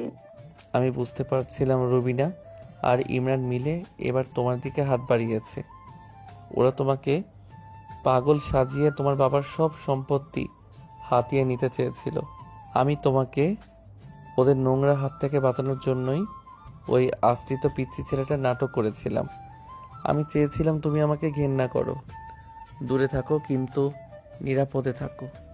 কিন্তু তুমি যে আমাকে ভালোবেসে ফেলবে, আমাকে এত আপন করে বুকের ভেতর লুকিয়ে রাখবে, সেটা আমি ভাবতেও পারিনি। ইয়ানা, এই ল্যাপটপে রুবিনা, তিয়াশা, ফাহাদ আর ইমরানের সমস্ত ব্যাংক জালিয়াতি, মানি লন্ডারিং আর খুনের প্রমাণ আছে। এগুলো রফিককে দিও। আর হ্যাঁ, আমি কোনোদিন কোনো নিরীহ মানুষকে খুন করিনি। আমি শুধু ওদের কালো টাকা হ্যাক করে গরিবদের মাঝে বিলিয়ে দিয়েছি। তুমি ভালো থেকো আমার রানী। তোমার এই পিচ্ছি বর তোমাকে অনেক ভালোবাসে। ভিডিওটা শেষ হয়ে গেল। ইয়ানা ল্যাপটপটা বুকে জড়িয়ে ধরে হাউমাউ করে কাঁদতে লাগলো। না, আমি তোকে কিছু হতে দেব না নয়ন। তুই আমার, শুধু আমার। আমি আসছি তোর কাছে। ভোরের আলো ফুটতে শুরু করেছে। ইয়ানা ল্যাপটপটা একটা ব্যাগে ঢুকিয়ে পাগলের মতো দৌড়ে বাইরে এলো। একটা রিক্সা নিয়ে সোজা চলে গেল সেন্ট্রাল পুলিশ স্টেশনে। স্টেশনের ভেতরে তখন বিশাল হট্টগোল। রফিক তার কেবিনে বসে আছে। সামনে হাতকড়া পরা অবস্থায় বসে আছে ইমরান, রুবিনা আর তিয়াশা। তোমাদের ডেভিল তো পালিয়ে গেল, কিন্তু তোমরা কোথায় পালাবে? গত রাতে সব অবৈধ অস্ত্র আর চোরাচালানের ডকুমেন্টস আমরা তোমাদের সিপায়ার থেকে পেয়েছি। ইন্সপেক্টর সাহেব, আমরা কিছু করিনি, সব ওই নয়নের কাজ। ওই ডেভিল আমাদের ফাঁসিয়েছে। হ্যাঁ স্যার, ওই পিচ্চি ছেলেটা একটা আস্ত শয়তান। ও ইয়ানাকেও ব্ল্যাকমেল করে বিয়ে করেছে। আমরা নির্দোষ। ঠিক সেই মুহূর্তে কেবিনের দরজা সজোরে ধাক্কা দিয়ে খুলে ভেতরে ঢুকলো ইয়ানা। তার চোখ দুটো জবা ফুলের মতো লাল, চুল উস্কো খুস্কো, কিন্তু চেহারায় এক ভয়ঙ্কর জেদ। চুপ কর ডাইনি, একদম আমার স্বামীর নামে একটা মিথ্যা কথাও বলবি না। আপু, তুই এখানে? তুই জানিস তোর ওই স্বামী আমাদের কি অবস্থা করেছে? তোদের অবস্থা আমি এবার এমন করব যে তোরা জেলের পোকা হয়ে মরবি। ইন্সপেক্টর রফিক, আপনি প্রমাণ খুঁজছিলেন না? এই নিন প্রমাণ। ইয়ানা ল্যাপটপটা সজোরে রফিকের টেবিলের ওপর রাখলো। তারপর ল্যাপটপ অন করে সেই ট্রুথ ফোল্ডারটা ওপেন করে দিল। দেখুন এখানে আমার বাবার কোম্পানি থেকে শুরু করে দেশের বড় বড় প্রজেক্টের কাজ এই রুবিনা, ইমরান আর ওদের গ্যাং কিভাবে পাচার করেছে তার প্রতিটি ডকুমেন্টস, অডিও আর ভিডিও রেকর্ড এখানে আছে। আর আপনারা যাকে ডেভিল বলে খুঁজছেন, সে কোনো খুনি নয়, সেই দুর্নীতিবাজদের আসল রূপটা সবার সামনে নিয়ে এসেছে। ইয়ানা ম্যাম আপনি শান্ত হন, আমি সব চেক করছি। রফিক ল্যাপটপের ফাইলগুলো চেক করতে লাগলো। তার চোখ ছানা বড়া হয়ে গেল। এত নিখুঁত প্রমাণ, এগুলো পেলে তো শুধু ইমরান নয়, দেশের অনেক রাঘব বোয়াল আজই ধরা পড়বে। ফ্যান্টাস্টিক! এই ডেটাগুলো আমাদের ইন্টেলিজেন্সি কবে থেকে খুঁজছে? কিন্তু ইয়ানা ম্যাম, আইন তো আইনই। নয়ন হ্যাকিং করেছে, এটাও একটা অপরাধ। তাকে আমাদের আইনের আওতায় আনতেই হবে। সে কোথায়? আমি জানি না সে কোথায়, কিন্তু সে যদি অপরাধী হয় তবে এই লোকগুলো কি? আপনারা আগে এদের অ্যারেস্ট করুন। ইয়ানা, তুই কি পাগল হয়েছিস? তুই ওই রাস্তার ভিকারিটার জন্য আমাদের পুলিশে দিচ্ছিস? হ্যাঁ দিচ্ছি, কারণ এই ভিখারিটা তোদের মতো বেইমান না। ও আমার স্বামী, আর আমার স্বামীর দিকে যে আঙুল তুলবে আমি তার হাত কেটে ফেলবো। হঠাৎ পুলিশ স্টেশনের মূল দরজায় একটা ভারী জুতোর শব্দ শোনা গেল। সবাই দরজার দিকে তাকালো। ইয়ানার বুকটা ধক করে উঠল। দরজায় দাঁড়িয়ে আছে নয়ন। তার কালো জ্যাকেটটা একটা জায়গা থেকে ছিঁড়ে গেছে। বাম হাত দিয়ে রক্ত ঝরছে। মুখটা ফ্যাকাশে, কিন্তু চোখের সেই ধারালো দৃষ্টিটা এখনো অটুট। নয়ন! ইয়ানা পাগলের মতো ছুটে গিয়ে নয়নকে জড়িয়ে ধরল। নয়নের আহত হাতে চাপ লাগায় সে একটু কুঁকড়ে উঠল, কিন্তু পরক্ষণেই ডান হাত দিয়ে ইয়ানাকে শক্ত করে বুকে চেপে ধরল। আহ ইয়ানা, এত শক্ত করে ধরলে তো আমি মরেই যাব। তুই এখানে কেন এসেছিস বোকা ছেলে? কেন এসেছিস? তোকে না আমি পালিয়ে যেতে বললাম? তোর হাত দিয়ে রক্ত পড়ছে। আমি কি তোমাকে ছেড়ে কোথাও যেতে পারি ইয়ানা? আমি তো তোমাকে বলেছিলাম আমি তোমার পিচ্ছি বর। বর কি কখনো বউকে রেখে পালায়? ওয়েলকাম ডেভিল, অবশেষে তুমি ধরা দিলে। আমি ধরা দেইনি রফিক, আমি আত্মসমর্পণ করেছি, কারণ আমি চাই না আমার রানীর সারা জীবন একজন পলাতক আসামির স্ত্রীর পরিচয় নিয়ে কাটুক। আমি সব প্রমাণ দিয়েছি, এখন তুমি বিচার করো। তোমার প্রমাণগুলো আমি দেখেছি নয়ন। তুমি যা করেছো আইন নিজের হাতে তুলে নিয়েছো, কিন্তু তুমি দেশের অনেক বড় ক্ষতি হওয়ার থেকে বাঁচিয়েছো, তাই তোমার শাস্তি খুব বেশি একটা হবে না। আর এই শুয়োরগুলোকে আমি আজই রিমান্ডে পাঠাচ্ছি। কনস্টেবল, নিয়ে যাও এদের। না, ছেড়ে দিন আমাকে, আমি কিছু করিনি। ইয়ানা মা, আমাকে বাঁচা। তোর বাবাকে বল আমাকে বাঁচাতে। বাবা তোমাদের সাথে কোনো সম্পর্ক রাখবে না চাচি, নিজেদের পাপের শাস্তি ভোগ করো। পুলিশ ইমরান, রুবিনা আর তিয়াশাকে টেনে হিঁচড়ে লকআপের দিকে নিয়ে গেল। রফিক নয়নের দিকে এগিয়ে এলো। নয়ন, তোমার হাত থেকে প্রচুর রক্ত পড়ছে, আগে আগে হাসপাতালে চলো। আমি ওর সাথে যাব, ওকে আমি একা ছাড়বো না। হাসপাতালে নয়নের হাতে ব্যান্ডেজ করা হলো। বুলেটটা শুধু হাত ছুঁয়ে বেরিয়ে গেছে, তাই খুব একটা বড় ক্ষতি হয়নি। নয়ন হাসপাতালের বেডে শুয়ে আছে। ইয়ানা তার পাশে বসে আছে। নয়নের ডান হাতটা নিজের দু হাতে শক্ত করে ধরে আছে। ইয়ানার চোখ এখনো ভেজা। ইয়ানা, তুমি এখনো কাঁদছো?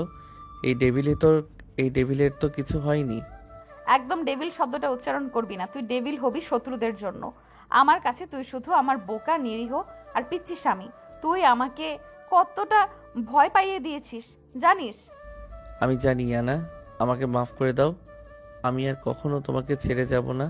হঠাৎ কেবিনের দরজা খুলে ভেতরে ঢুকলেন আকবর সাহেব, সাথে সালমা বেগম আর দাদিমা। ইয়ানা অবাক হয়ে তাদের দিকে তাকালো। ইয়ানা মা আমার। আকবর সাহেব দৌড়ে এসে ইয়ানাকে বুকে জড়িয়ে ধরলেন। তিনি হাউমাউ করে কাঁদছেন। আমাকে তুই মাফ করে দে মা। আমি টাকার মোহে অন্ধ হয়ে নিজের ভাই, বউ আর ওই ইটোর ইমরানকে বিশ্বাস করেছিলাম। আজ পুলিশ আমাকে সব বলেছে। এই নয়ন বাবা যদি না থাকতো তাহলে আজ আমি রাস্তার ভিখারি হয়ে যেতাম। আমার মেয়েকে আমি কতদিন বুকে জড়াইনি। তুই আয় মা, আমার বুকে আয়। ইয়ানা তার মায়ের বুকে মুখ লুকিয়ে ডুকরে কেঁদে উঠল। দীর্ঘদিনের জমে থাকা অভিমান আজ এক নিমেষেই ধুয়ে মুছে গেল। দাদিমা এগিয়ে এসে নয়নের মাথায় হাত বুলিয়ে দিলেন। ভাই নয়ন, তুই আমাদের পরিবারের সম্মান বাঁচিয়েছিস। আমি বুড়ি মানুষ, তোকে ছোট লোক বলেছিলাম। আমাকে তুই ক্ষমা করে দিস ভাই। দাদিমা, আপনি এসব কি বলছেন? আপনি তো আমার গুরুজন। আর আঙ্কেল, ইয়ানা আমার স্ত্রী। ওর সম্মান আর আপনার সম্মান রক্ষা করা তো আমার দায়িত্ব। তুই শুধু আমার মেয়ের জামাই না, তুই আজ থেকে আমার নিজের ছেলে। তোকে আমি আমার সব ব্যবসা বুঝিয়ে দেবো। তুই আর ইয়ানা মিলে সব সামলাবি। বাবা, নয়ন তো পড়া শেষ করেনি, ও ভার্সিটিতে পড়ে। ও আগে ওর পড়াশোনা শেষ করবে, তারপর ব্যবসা। ইয়ানা, আমি তো হ্যাকিংয়ে অলরেডি পিএইচডি লেভেলের। একদম চুপ। তুই বই খাতা নিয়ে আবার ভার্সিটিতে যাবি, আর আমি তোকে পড়াবো। আমি তোর লেকচারার ছিলাম, মনে আছে? ইয়ানার ধমক শুনে পুরো ঘর হাসিতে ফেটে পড়ল। নয়ন একটা লাজুক হাসি দিয়ে মাথা নিচু করে ফেলল। 6 মাস পর আকবর সাহেবের বিশাল প্রাসাদের ছাদ। সন্ধ্যা নেমে এসেছে, চারিদিকে লাল আলোয় ছেয়ে গেছে। নয়ন একটা ইজি চেয়ারে বসে বই পড়ছে। তার পরনে একটা সাদা টি শার্ট আর ট্রাউজার। তাকে দেখলে কেউ ঘুণাক্ষরেও বুঝতে পারবে না যে এই ছেলেই একদিন পুরো আন্ডারওয়ার্ল্ড কাঁপিয়ে দিয়েছিল। ইয়ানা একটা কফির মগ হাতে ছাদে এলো। তার পরনে একটা নীল শাড়ি, চুলগুলো খোলা, বাতাসে চুলগুলো উড়ছে। কি রে পিচ্ছি, সারাদিন বইয়ে মুখ গুজে আছিস কেন? তোর কি বউয়ের দিকে তাকানোর কোনো সময় নেই? নয়ন মুচকি হেসে বইটা বন্ধ করে টেবিলে রাখলো। সে ইয়ানার হাত থেকে কফির মগটা নিয়ে নিচে রাখলো এবং ইয়ানার কোমর ধরে তাকে নিজের কোলের ওপর বসিয়ে নিল।